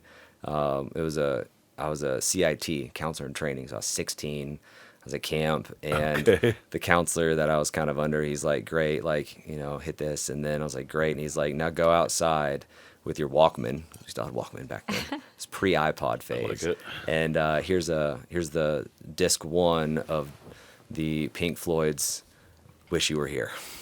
And I was like, "Okay, let's go." And I just remember like "Shine On You Crazy Diamond" like kicking on, and like, yeah, oh man, have a cigar. And I was like, yeah, I like this lifestyle. That was when I fell in love with Steamboat, fell in love with the mountains, and that's ultimately how I ended up in Colorado. Okay, let's talk about the details a little bit. So you're like getting out of high school, and you're like, "I'm going to college in Colorado." Is it just that simple? Yeah, For you? I applied to 3 universities, Texas Tech University, Okay. and I got in within 2 weeks, and I was like, great, that town literally smells like cow shit. I don't want to go to Lubbock, but it's good to know that I'm not going to stay in Houston. And I was like, I really wanted to get out of there. When my parents had the second round of kids, and my older sister was a challenge for me, and so like I was the kid like in the household of 4 kids that would like go out on the roof and just sit up there for like hours and just like get away from the family. And Like smoke joints. Not yet. Like Okay, all right. You would've I had a lot probably more read fun. more books back then. Okay, yeah. That was something that came in later. And how much was your sister like your now wife? Not very much. Not very much. Because she had a good relationship with her little brother. She did. My sister and I fought until she left the house for college. Yeah. And then she left the house for college. I was 16. I was a junior her first year as a freshman. She went to Ole Miss University. And then that was when we started to get along because she joined a sorority and I would get to go visit her at Ole Miss and she would take me around her sorority. And by that point I'd So bloomed he a was little bit. accustomed So to then he's like, "Oh, this isn't trying so to hook bad." up with older women. Actually probably where the older women thing It came was- from. You could Thank thank you, Amanda. his Yep. sister for Yeah, his thank you, Amanda. confidence for approaching you when you were. That was pretty great. We'll tell those stories on But the we next. digress. Yeah. Next family trip, we'll talk about that. Angela, let's bounce back to you in the college Yeah. decisioning. What was your scene? Well, so I was on the scholarship scene. So I actually came out and so I'm in North Carolina. Because you're valedictorian Yeah. of everything. Yeah, so you're applying for scholarships at that point. But I came out and looked at Colorado State because at the time I wanted to be a veterinarian because that was how I was going to help was animals. I worked at a vet in high school. And so I came out and looked at CSU and my mom was like, she's on the trip with me and she's like, oh yeah, she's definitely coming here. Who wouldn't want to move to Fort Collins, And at the time, I decided it was too far from my family. Probably mainly my little brother. Like I still had that, deep connection. And so I decided CSU was too far away. I got a full ride at NC State University, go Wolfpack. Yeah. I got the same amount of dollars at Duke, but it only paid a third of Duke's tuition. Right. And it paid all of NC State's Did tuition. Duke win the basketball game the other night? Oh, Did I you didn't notice? watch. I don't know. They were I am down like 12 points to a way lower seed earlier. Yeah, I actually am not a Duke I don't fan. care either. Yeah, my I just like to see them lose. yeah, I like to see him lose. Most too. people do. I don't know. Yeah, my Whenever I see stepdad. Duke behind when they shouldn't be, I'm like, yeah. Yeah, my I don't know. I stepdad don't went to know why. Carolina. He was a huge Carolina fan, and I went to NC State. And so we always say the main thing we agree on a lot, but we all can agree that we don't like Duke. That's like the yeah. So I went to NC State. Yeah, because I got a full your- ride and it was great. Not veterinary MR though. No, that only lasted about a year. Okay. I realized I actually didn't like any of the classes I was taking. And Even though she was getting A's. Yeah, Right. that wasn't the point. I didn't like them, but I really liked the classes I was taking about humans, like sociology. Yeah. And so I switched to sociology. I don't think my dad appreciated that phone call when I told him I was Right. switching from like Shifting from a career to a $70,000 career track to a $40,000 career yeah. track. But he wasn't Maybe. paying for college, so he didn't really have much Right. say. Fair. And so I switched to sorry. sociology. Oops, that was me. Oh, that was me. And yeah, and loved it, and got a minor in women and gender studies, got another minor in French, which I really haven't used at all, other than it helped me learn Spanish later in life. Yeah, and then I was just really involved on Yeah. campus. I volunteered with our women's center. I helped with answering the hotline for sexual assault victims, which was probably led to my first job Wow. as a counselor. Wow. I ran the Take Back the Night marches, and yeah, This is kind of probably a sensitive question, but go for it. like, did you have experience in that Yeah. space? Like, Yep.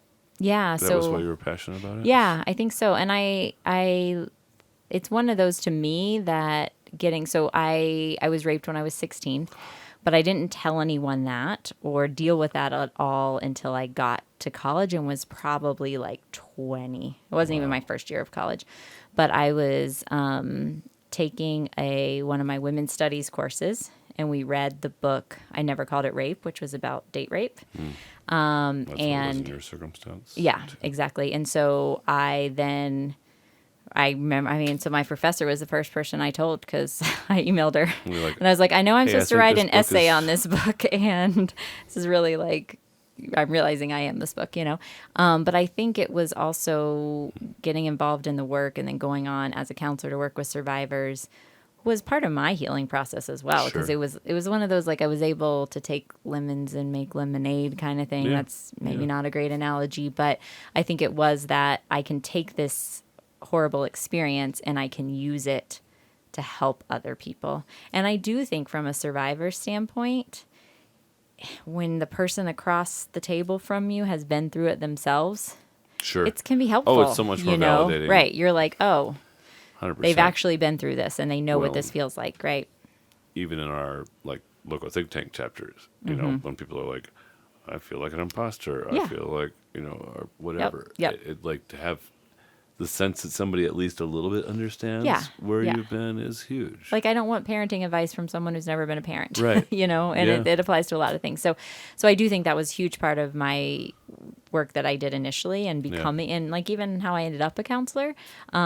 And I'm, you're never grateful for the trauma, but I'm grateful for where my life is now. It didn't throw you and off, it would though. not have been the same. Like, I mean, No, I just did a really good job of burying it and ignoring it till I got to college. Yeah. But you kept valedictorian status and all that. Yep. And Yep. And then I, thankfully I was in a place and supported that I was able to get counseling. I did one-on-one, I did group counseling, and really, I think, processed through a lot of it Okay. in healthy ways. It wasn't always easy, but Sure. yeah. Okay. What was your college experience like there, young man? A lot of drinking. I was really good at drinking in college. Yeah. I went to CSU. Go And Rams. asking older women out on dates. Yeah, definitely. Thanks, Amanda. I didn't realize how much gratitude I had to my older sister for that. Yeah, so I got into CSU and was really excited to come to school here. Lived in Durward, so one of the towers. And I really was involved on campus. Okay. Right? Like, I find that building community is something that I love to do, and being surrounded. One of the places I chose to do that was a fraternity. So Sure. I was in Yeah. Phi Delta Theta, which is Okay. 1 block east of the Book Ranch. There's May no more she book rest ranch. in peace. Yeah, no more book ranch. I lived across the street from the Sigma Chi at North Dakota State, and so I actually was pretty close friends with me and the president and the vice president of Sigma Chi were big weed smoking buddies together. We were in the club of we get Dean's List and we smoke a lot of weed. Yeah. Nice. I joke that, and it's not really a joke, I'm really glad James and I met after college. Because I'm out like fighting for wasn't social ready. justice, and he's at a frat party drinking lots of beer. Right, trying to score some I don't think tail. we would have like really hit it off. Exactly. Yeah, I was perfecting that just so I could meet Angela Right. and succeed. No. You had to be ready to score the challenging liberal, It's very smart, feminist discerning, tail. Yep. single Yeah. mom. I had high Right. expectations. Yeah, high expectations, and luckily loved me on my potential. Yes. Yeah, college is fun, man. I really enjoy. Shields up. I like to party, and I like to be social, and so I found opportunities to really lean into that, whether it was like intramurals or through the Greek life or Yeah. through like I got into business school about halfway through, and then just being super Cool. involved in that. 3 years into college. Well, it was kind of the heart of the music scene really blowing up in those days and stuff. you can Oh, still you go to the did? Aggie for like $10. Right. And you did like American Idol or And get, like, something. I did $3. CSU Idol. I got CSU third Idol. place at Oh, CSU damn, Idol my dude. freshman I year. like it. Who did you close with in the finale? It's like an Evan and Jaron song from like back in the day. Okay. Maybe a Goo Goo Dolls, like right, you just I dig like it. singing the hits. But 3 years in, I got my parents were like, "Listen, son, let me sit you down." I graduated high school and college based on my relationships with my teachers, and so school was kind of easy for me. But what was a lot easier was the relationship and the rapport, and then showing up for like office hours. That was my one tip to any kid going to college: is Right. go to It's where office the hours. 0.5 GPA. Yep. 100%. And so my parents looked at me and they're like, "Son, you got like a 3.0 GPA. I'm a B student." Right. They're like, "We're paying out of state tuition from Texas. And if you want to continue getting us to pay for college, which we're doing and we love to do, you're going to come home to Texas and we're going to pay in-state tuition for that B average." Like, that's the deal. I think that was my parents trying to get me to come back home. Right. And I said, "Thank you so much for that invitation. I'm actually going to sell all my shit and I'm going to go to New Zealand for the semester, take the semester off. Like, I will see your Bye. offer and I will raise you what I'm actually going to do." And I went to New Zealand for, it was about 3 months during that semester and just traveled around. Was there like a Nothing. music festival series or something? I found a over few. there? They have some really cool like But you didn't bush go there for raves. that. Yeah. No, man. I He just did figured study abroad without the study part. Right, He right. just did the abroad I part. got expelled from Lincoln University Which and he wasn't going to. Christchurch, which I was not enrolled in. But that's how you got your visa. Back to that likes to party thing. But I learned how to survive on my own. Yeah. I learned how to get around the spaces that I wanted to, how to see what I wanted to. And then during that time, I fell in love with real estate. I started getting like, "Oh, these are cool houses or these are cool properties. Like, how does this stuff work?" Interesting. And during that time, then I came back and went back to my summer camp in Steamboat at Poulter and worked for another summer as a counselor. Right. And then from that moment on, I came back to Fort Collins. I got my in-state residency, which was a pain in the ass back then. Like, I was Yeah. an emancipated minor, and I did everything by myself, survived my own, like all my bills, Right. documented everything. And then I got in-state residency at CSU, got into the real estate program, and then I finished those final 2 years on my own. Right. And Oh, that's cool. And where you were just like working odd jobs at Pizza Hut and Detailing shit like that. cars. Right. Monty's meticulous detailing. Oh, nice. That guy was a fight out back in the day, and so he would hire a lot of the guys from the house. And so Gotcha. I just go You clean could make as much as you could. as much as I could do. clean. Yeah. Yeah, and so I learned how to detail a car real good. Nice. And what was interesting in that is I went from that was when I kind of grew up, became like, this is what I want to do. I'm not going to college because I have to or because this is what's supposed to happen, but You're this like, is what I could run a want. car detailing business and have a better life than I do this dumb thing. 100%.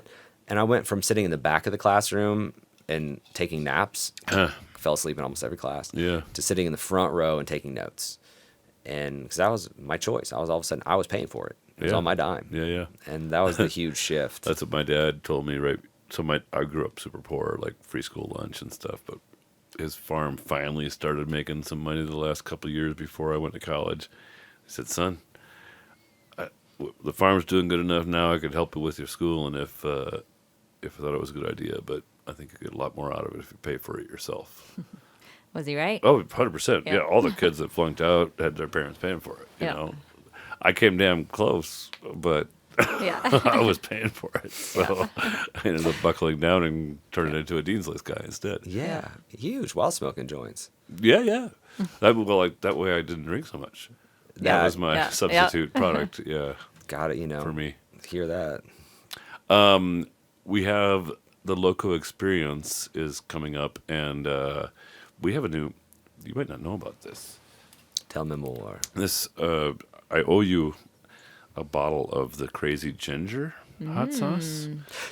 I saw you when last time I saw peddling you it. at lunch. You had the labels made. You were Yeah. just showing me the labels. So I think Paul over at Matador actually has my first shipment ready to pick up, but I couldn't get down there last week and I didn't. So I owe you a bottle of hot sauce, but your office is right around the corner. Yep. So I'd like to continue to get it's already baked in. Like we're not going to be able to change the recipe anymore.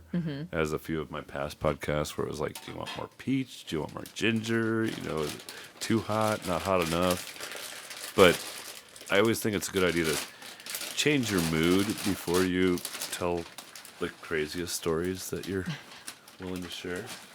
Let's go. Oh, come on. I think hot sauce is one of James' love languages. Yeah. So, Is that true? Yeah. If you're listening- and you're willing, Yeah. you're not a want, you're a will. I like some hot sauces. Mexican I like style. them. Yeah.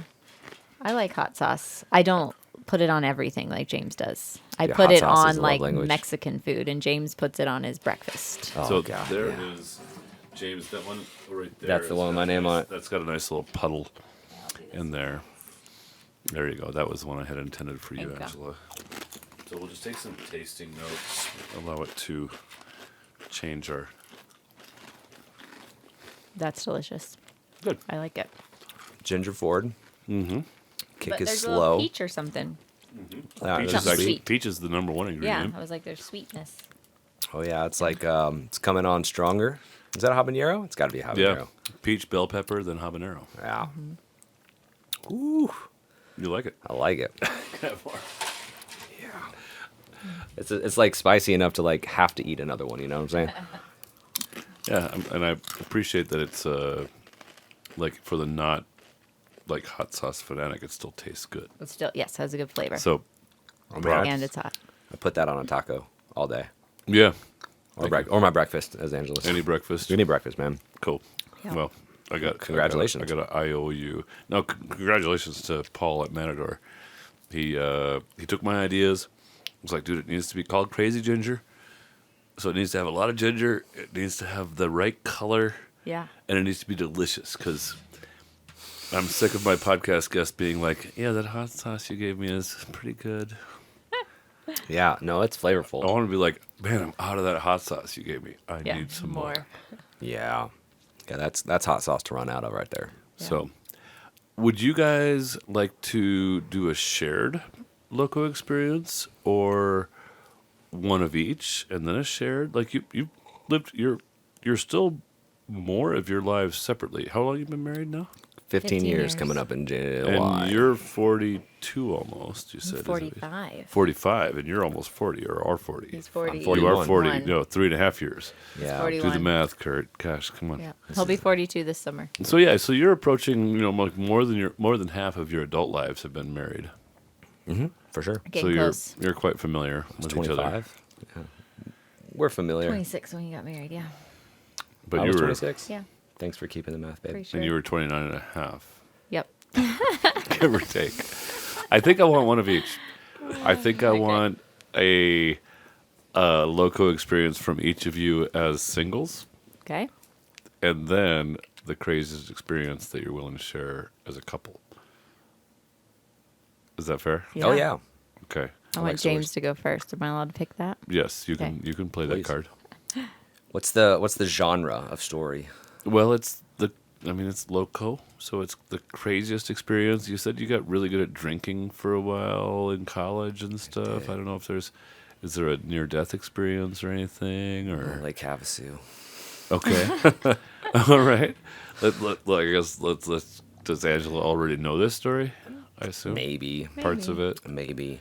I think this is like this was a spring break, sophomore year, so I was Okay. 20 years old. Oh wow, not even 21 yet. No, but my fake ID said I was 21. Yeah, 22 even maybe. Probably just so I'm not like just sneaking under the radar. Right. And we did a road trip from Fort Collins. We went down to Lake Havasu in Arizona, and we went to Las Vegas. You want to splash more of this? You good? Splash it up, man. Shit's good. I know it is. Telling loco stuff. Let's go. Lake Havasu is a bonkers little town. I guess it's not. I guess it's a town, but like at spring break, it just goes crazy. Right. And so we just show up. We don't have anywhere to stay. We're just like rolling with it. Really? Oh yeah. We're like proper road You're trip. like 4 dudes in a car. Exactly. Me, 2 of my fraternity brothers. They were 21, and then my best friend growing up, best man at my wedding, came up from Texas Tech, and he was like, "I'm going on this road trip." And Okay. we're at Lake I like Havasu, and a couple of wild things. One, I mean, like it was like wake up and just get fucked up, you know. Right. So like that was the intention of the trip. Can't drink to all be day clear. if you don't start in the morning. That's actually what my T-shirt from Sullivan says that I wore on St. Patrick's Day a couple days ago. I still have that one from 06. I saw like 4 of those T-shirts the other weekend. Still good. And so there's like a club, and it's on the lake, but we can't get in because we're not 21. And so like he and I like are like army crawling, like Navy SEAling, like around the edge, like half in the water, Right. climbing off on the edge, and we took Sneaking onto the sneaking pickleball in, court. well into Or the whatever. back of the club, Right. And we had a lighter so we could. They had zip ties that were holding all of the things together. The fencing, so the Okay, fencing was yep. held by zip ties. So you and could squeeze So through. you burn the zip tie, and then we could squeeze through. Yep. And then we got in. We were really great. We ended up getting kicked out because they're like, "Where's your wristband?" And I was like, "Damn it!" And then we're like ready to go the next day. Car doesn't work, and so we go to In-N-Out Burger. Thank you, In-N-Out Burger. Okay. And while we're at In-N-Out Burger, Yanko, my best friend, was Pike in college at his local University of Tech, and there was a bunch of Pikes inside Oh, this is another fraternity? another fraternity. And they're like, we can get you guys fake IDs. They're like, we can get you on our boat. Oh. And so we were going to leave that day, but instead we ended up getting on a boat, and this is a near-death experience. If you look at videos of Lake Havasu, there's a party cove, and then there's like this spire that you can climb up and then jump off of. And I was probably just, let's say, way too drunk to be jumping off of that at that height. Yeah. The words "drowned rat" came out. I looked like one of those. So like we're barely surviving. We get through there, and then we go to Vegas, and that's where the fake So you ID like came in. climb handy. this Yeah, you climb the damn thing. thing, and then you jump then you just off hop and off. try not to like die. Hurt yourself at this Yeah, like yeah. cliff dive that was way too high. And then Vegas came into play, and we got to sit down at a blackjack table. The lady didn't ask, we got chips from our buddies, and so we just sat down with chips already, and she let us play all night long. And we played for probably like 8 hours through the night. We ended up winning a couple $100 each in blackjack. She gifted us a breakfast buffet. Nice. And in the morning, we got to eat this breakfast buffet, which I didn't even want. Because she knew that you guys were a couple of punk ass 20-year-olds, probably. We just kept tipping her really nice, you know, Right. like thank Coming you, from thank you, out of ma'am. state, whatever. You know, and she would even cycle back through, and so like we were just making all these poor decisions, but somehow really working out for us. And the breakfast buffet was the best thing I'd ever seen, but I had so much alcohol the days prior and had the worst heartburn. I couldn't fucking eat anything. Oh. I was like, oh no, this is great. This is great. So that's, you know, that was one of my more wild spring breaks. There was what's that place called in Texas? That's another beach town, but like, again, that involves jail. But you know, I did my best. I've never been to jail. I've been in the back of a cop car, but I have never been in jail. That's really surprising Thank you. for you. I feel seen. Actually, yeah. This is why it's best that we met later. Tried my in life. best. Yeah. All right. I feel like you probably got you can top him on the 1-up. Yeah, I'm trying to think what would be my crazy. Maybe not. Yeah, We never really heard how you like landed in Colorado either. I'm sorry for missing that part of the show. Oh, yeah, I was very cliche. When I graduated. Well, this could lead into my story. So I graduated college, and I figured I was going to take a year off before I went to grad school. Okay. And so the first thing I did So was sign up for college in New Zealand and don't go. Yeah, maybe. Well, what I did is I traveled to Cuba. Oh wow. So it was my graduation gift to myself. Yep.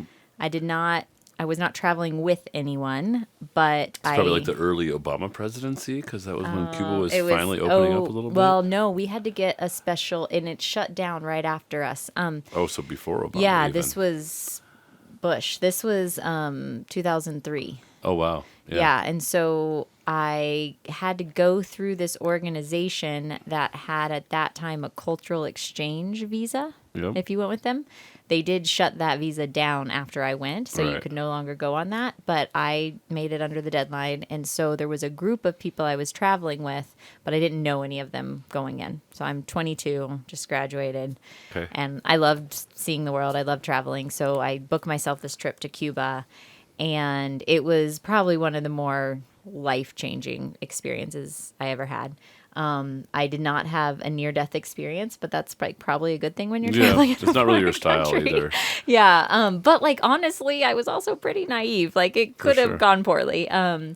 But two women on the trip with me, we kind of combined forces, and Your trifecta. yeah, and someone we met, or one of the leaders on the trip, he was engaged to a Cuban woman, and the three of us became friends with him, and he invited us the first night we were there. We arrived, and he said, "Yeah, we've been invited to a block party." And in Cuba, they're very well organized. Well, they were then post-revolution, right, in their communities, in their neighborhoods. So we go to this neighborhood, and the streets are all blocked off, and everyone is just partying in the streets. There's food, there's dancing, music, Yeah. kids are running around, and I didn't know how we'd be received as people from the U.S. This was like the Yeah. Elian Gonzalez days. I Yeah, don't remember yeah. that. Well, Jill and I went to Puerto Rico back, Mm-hmm. I don't know, 12 years ago or something like that. Yeah. It was maybe, it felt a little bit like, even though Puerto Rico is a lot more U.S. Yes, than Cuban, territory, right? yeah. But still, we were very much outsiders in Yeah, this festival and atmosphere. really how I was viewing it, I was like, we've kind of single-handedly destroyed their economy, right? Like with all the and anyway. we're doing it again now. Yeah, and so I was like, I don't know if they're gonna like us very much, but everyone was so Radio announcer voice. so welcoming and let us into their homes and all this stuff. Yeah, it was great. So that was our first night, and then we ended up hanging out with this Cuban woman who was engaged to our guy anyway. And so the three of us somehow ended up having this very local experience in Cuba because we met other Cubans and they kept inviting us to things. Yeah. So I went to all these parties with Cuban artists that were being like censored by the government. Interesting. I was walking around one night going home from a party with this group, and the Cuban police stopped our group and was like checking everyone's IDs Oh, damn. because the one guy, he was Afro-Cuban and he was an artist, and both of those are Right. like not great as far as the Yep. government's concerned, even Yep. though they said they did away with racism. Anyway, like all these things, and looking back on it, I'm like, I am kind of like impressed that I survived that situation. But it was just a very... I guess it wasn't involving heavy drinking, although we did drink at the parties and we salsa danced and it was Sure, a lot but of fun. nothing But crazy that no, way. but it was just like a very different than a tourist about- experience in Cuba. Afro-Cuban. Like, Mm-hmm. I'm very familiar with, like, Barbados and even, Mm-hmm. like, prior guest Julio Juan. Julio told me about how Colombians look different because they kind of got rid of all the indigenous people. It's just So that happened in blacks Cuba. and the Spanish. Yes, that Cuba happened was in that Cuba same. too. Yeah, and so in Cuba, I will say, there are pros and cons to Fidel Castro and Genocide. the whole, to the genocide, but all even of it. post that, like revolution and Fidel Castro and everything. But one of the things they did is they did really work on being an anti-racist country, Okay. and so. And people there were also, you had Spanish it's not descent and like you had African Kind of descent. Colombians, for example, still the white people control most of it, and the blacks are less powerful. or Yeah, I whatever. think it was better there. We would still see little bits of racism, and what was hard was that people weren't allowed to talk about it Sure. because they're like, no, the revolution solved that, and so you couldn't. Right, if you right. pointed out any racism, it was like talking Yeah. whatever. But what was crazy is you would go if you went into a restaurant and you saw all white people sitting at a table or all black people sitting at a table. It was like strange in Cuba. Everyone was very like They were, interracially intentionally mixed. trying to mix. Well, and I don't even know if it's intentional or it's just been happening for so long, Right. but like anywhere you went, it was a very mixed race group. And everyone was, either of Spanish descent or African descent. And then those people had babies together after generations. So there was just all these different shades. Right. And Well, that once was very everybody's common. poor, then Yeah. it takes the elitist part out of it Yeah. too, somewhat probably. Yeah. So that was Not a to get really. back to the economic war against Cuba that's been going on Yeah. for Yeah, Since for a long JFK. time. Yeah. So anyway, I got this very like not tourist view of Cuba when I was traveling through there that I just kind of lucked into. And then I remember coming back and I was flying into Raleigh, North Carolina, and I look down and I just see all these like cookie cutter houses and yards that just Yeah. look like little post stamps, you know? They were Yeah. all, and I just remember crying and being You're like, this is so "Oh, this- boring. yeah, this is so sterile. What are we doing? Why are we not salsa dancing in the streets?" Moving to an operating room instead Yeah. of a freaking culture. Yeah. Where's the aliveness? Yeah. Yeah. And then after that, I packed my dog and everything I owned up in my Subaru and moved to Colorado. Really? Very Or at cliche. least I there's a little bit of literally wild was out there. driving a Subaru. Yeah, I was just like ready to get out and do something different. Your craziest adventure together? How do you think? The Osa Peninsula? That was a little crazy. I was a little crazy. It's somewhere between like, yes, traveling and having those experiences physically, or one of the greatest tools that we've used as a couple to grow together in our relationship, individually, personally, right? And then also spiritually, are psychedelics. Okay. And that has been... Shit. I didn't even offer you guys any mushrooms. Is that what's in there? Oh, yeah, Yeah. Well, it's too late now. yeah. okay. There was a That's- big mushroom in here. we on the off ramp. Man, I'll tell you what, if you really want to get to know yourself in the context of your marriage, and if you really want to get to know your partner, then take psychedelics together. And I'm not talking like a little amount, I'm talking like a lot of Oh, amount. really? Interesting. So on that guy, like, what's? Because I mean, I'm not experienced really, but like, is like sharing this with somebody, is that a lot? I have to measure things. No, you'd probably want It like... doesn't feel very heavy. No, you're not dealing with a lot of grammage there. But I would probably say like double that, and then each take it. Yeah, you take double that. Oh, really? She takes double So that. Like, even- I don't know if you Splitting should that trust much. James on this because he can handle a lot more than the big most yeah. humans. Take more. I mean, break the veil. And in essence, You No, good thing. in essence, thank you. You know, in essence, that's helped. We had this experience that we call cellular weaving, and I think this is one of our craziest experiences. Yeah, it's probably. Yeah. Yeah. Should we tell this one? And Angela's like, I'm not sure we want to share it on here. I don't know. I want to I share. mean, we could share parts of it. Share parts of it. Which parts? This episode is sponsored by Loco Think Tank. Loco Think Tank provides peer collaboration for business owners. We build smart, safe places to help business leaders navigate every stage of the business journey, and we love what we do and who we do it with. Our model features give-back-minded business veterans in the role of Loco facilitators, and we're always looking for abundance-minded individuals to add to our membership, facilitator team, Loco community, or to feature on this podcast. Listeners of this podcast who go on to become members of Loco Think Tank get their 6th month of membership for free. Just mention the Loco Experience podcast on your application. To learn more, visit our website at locothinktank.com. That's LOCO thinktank.com. So I will just say that, I mean, as you can probably tell from our personalities, I was hesitant to enter this world. I was like, what's it going to do? You're and control-oriented and exactly. security Yep. and a little bit. Yep.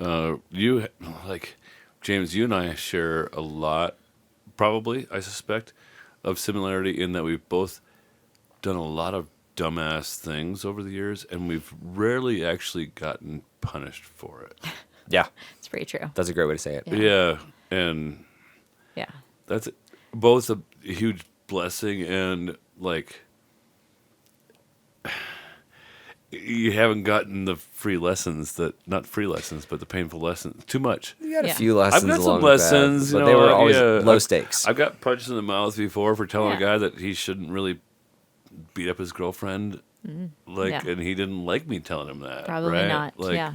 But I took relatively low consequences. I Yeah. got punched in the face, and I fell down, and I got up. You and didn't my lose any friend teeth. Said, "Dude, you don't want this fight," and I was like, "Yeah, he's way bigger than me," you know, and it was kind of over. Yeah. But I mean, I didn't ask you to describe it in detail, but you've had consequences, right? Of too much trust, of too much.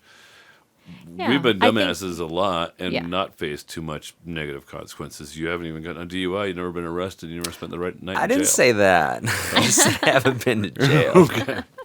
Well, there's another story for another time, perhaps. Yeah, but- I mean, I think in general, it is less safe for a woman to be in an environment and not have her wits be about under her. control about Yeah. her circumstances. Yeah. Right. And so I do think that is a very real thing that women deal with, especially where substances are concerned, right? Yeah. Who am I around? If I'm really drunk, like someone might take advantage of that if I'm Okay. really, right? And so there was that piece of it. So let's for have sure. you lead us into this Yeah, substances so- conversation, okay. because you had to feel really safe Yes. So to feel like you could Yep. do that. I overdosed Jill accidentally when we were in Vegas. No, Palm Springs one time on mushrooms. Like, Yeah. we'd have a bunch, like not bunch, but like Yeah. 3 really fun mushroom experiences, and then oopsies, I accidentally gave it both of us too much. twice too Yeah. much. Yep. Oh, it happens to the best of And us. I ordered yeah. a pizza to the wrong place, and I don't know what to do about it. I can't figure it out, and I can't deal with it right now. Anyway, I digress. It's classic. Yeah, so we got invited by some friends to, there was like a annual gathering of people that would come together with the intention of doing psychedelics for more of like a spiritual development kind of thing. Okay. And Couples? a lot of couples, there Not were a couples, few but singles. That was not a requirement. Yeah. No. But we So it's got like a forest mushroom dance thing. kind of Basically. only they rented very nice mountain houses. Oh, that's It was nice. the bougie version of it. Okay, Yeah. a bougie, Bougie With hot version. tubs. Yeah, there's a hot bougie, tub. hot tubby mushroomy Woods around thing. you, great big mountain house with mountain Okay. views. Yeah. I dig it. Yeah. All right. And so they A normally did Hero's them. Journey. Have you heard of that before? Yeah, yeah, Oh, yeah. I've yeah. Okay, we'll get into that in another story, maybe. So we got invited, and James basically came to me with it and said I would like. They were going to do one in Colorado. They usually did them East Coast. And so they're going to do one in Colorado. We got invited by these friends. I'd really like to go, but I don't really want to do it without you. I think this is gonna, and that was like great foresight on his the part. tone, like when and where was this? 2017, Summer. Okay, so this is early. 9 years ago. Yeah. Like, yeah, 7, 8 years early in in the love intentionally zone. This, you know, This we was talked about right some of around the the time it inspiration. started. Yeah, this is part of that, like this the is what I want to foundation. do. Yeah. Getting into our hearts. Yeah, yeah. Getting And the divine downloads. and so he and it was a lot of foresight, I think, to say I think this could be like one of those life-changing experiences, and I don't want to do that without you. Yeah. Right. We had an Yeah, I experience don't where want to set off on a new track where you're not where ready you're to not follow. coming along. Yeah. Yeah, totally. And so I went and talked to the friends that invited us. The wife in the relationship is a lot more like me. She's a little more Yeah. grounded, a little more like control oriented. And so I went and talked to her, and I was like, "Tell me about this. Am I joining a cult? Is there going to be an orgy? Like, what? I don't know. I have these like crazy. I've seen too many documentaries about these things. Wild Wild You know, Country's a Wild good Wild documentary, Country. but Yeah, right. I'm like, what's happening? And she's like, no, it's nothing like that. And you can come and not partake. If anything doesn't feel right to you, you can say no. Like you can, right? And so I ended up, after talking to her and having a much better understanding, plus I did some research. So this is like years ago, and we're talking about mushrooms here at the time. Mostly there were a few ketamine, different other options. ibogaine, Yeah, whatever. there were a not few different probably not ibogaine. Not ibogaine. What's the ayahuasca? Ayahuasca. There was ayahuasca. That was the first time I did ayahuasca. Okay. Second time was just last year in Peru. Okay. Yeah. Yeah. But So that was one of the options. But Yeah, you're so we def- went. it's definitely very early adopters in that space. yeah, I Right. think it's become much more Totally. open and acceptable now. This was pre How to Change Your Mind, Right. Yeah. the Michael Pollan book. Yeah. Yeah. He just came on somebody's podcast the other day. Joe? Rogan? Probably. Yeah. I don't it know. was- Again. I don't know. Yeah. I read his book forever ago, The Yeah. Octavarian's Dilemma. Yeah. Yeah, he's got a few good ones out there. Don't know that one. So Anyway. so I end up saying yes, and we go. And then the first night we were on a heart opener, which they do very intentionally to kind of set the stage in the container Okay. in the group. So you're just drinking bourbon, not eating ayahuasca yet or Yeah, anything. it was like a MDA substance, so like similar to MDMA. Oh, yeah. Anyway, and I felt so great, and that's a gentle one to And start with. your previous experience with drug culture was pretty modest. Zero. Yeah, I mean, Like- I drank alcohol and I had smoked. You smoked weed 2 times. Yeah, kind of thing. Or something. Yeah, She dove in the deep end. yeah. So this was Wow. big for me. Yeah. But I just remember that first night, and we're all sitting around and talking, and the women are braiding each other's hair, and I'm like, why was I scared of this? This is so great. And then it was the next day that really, I think James and I had this really kind of like moment of deep connection. This is what has carried me through the biggest challenges that we face in our marriage beyond that point. Yeah. It's just because you do a little bit of work, you do the thing, doesn't mean like you're not going to circle back or slide backwards. Oh, yeah. Jill and I have revisited some of our same patterns. Oh, yeah. Yeah. A few times. Keep doing it till we get it. I can tell the cadence of your podcast to tell this one after we've had a few whiz-scals. But I am inspired because I feel like this one gets a really bad rap. Mushrooms have this wonderful aspect to them. They're very grounding. They're very earthy. They're natural. LSD is one of the most amazing substances on the planet for connection, for understanding vibration, for connection to self, for connection to the divine. And that was what this day was all about. Oh, really? Interesting. And there is a book out there in case anyone's interested and they're skeptical like me. It's called A Really Good Day. And this woman, she's experimenting with microdosing LSD for depression, but she documents a whole thing. And she was an attorney, so she does all this research around it, the legality of it. She talks to all these doctors. It's generally very safe. Like no one dies of an overdose of LSD, right? Like kind of thing. And so there are some limitations if you have like schizophrenia in your family. You probably want to avoid it. So there are a couple of things, but for the most part, it's very safe. Anyway, all these things. So you are in are the two most important things for a good trip. I had never done psychedelics with a partner, the girlfriend, with Angela before. We've been married like at this point like 7 years. I don't know if I ever have, actually, yeah. And so here we are like into our marriage. And I'm just like, I don't know how this thing is going to shake out. Like, we're having all these conversations, like, you do your trip, I'll do mine. Like, we'll come together. We're, like, really trying to, like, plan this thing out. Trying to be intentional about it. And meanwhile, your girlfriend, well, your wife by this point, but is like, I smoked weed 2 times, and I'm pretty nervous about this whole idea. Yeah. And the next thing you know, you go to not just like this little piece of paper, but like a drop of things that like somebody that people know in the group have made. Yeah. You know, and it was clean and beautiful. And I think what came out of that for us, like to round this out, was that I felt like I saw his soul. And vice versa, right? It kind of opens that up where I felt like I really saw him as a human, who he was at his essence. And I remember saying that to you, like, I can see your soul and I love it. Like, I love your soul, you know? And so it was, I think, kind of this moment for both of us that it felt like, not to be cliche, but kind of like we're soulmates. And so it makes all the other things that come up in life, they can be hard at the time. We might need to talk through them, whatever. But like at our most base levels, like we love each other's souls, you know, and that's worth fighting for.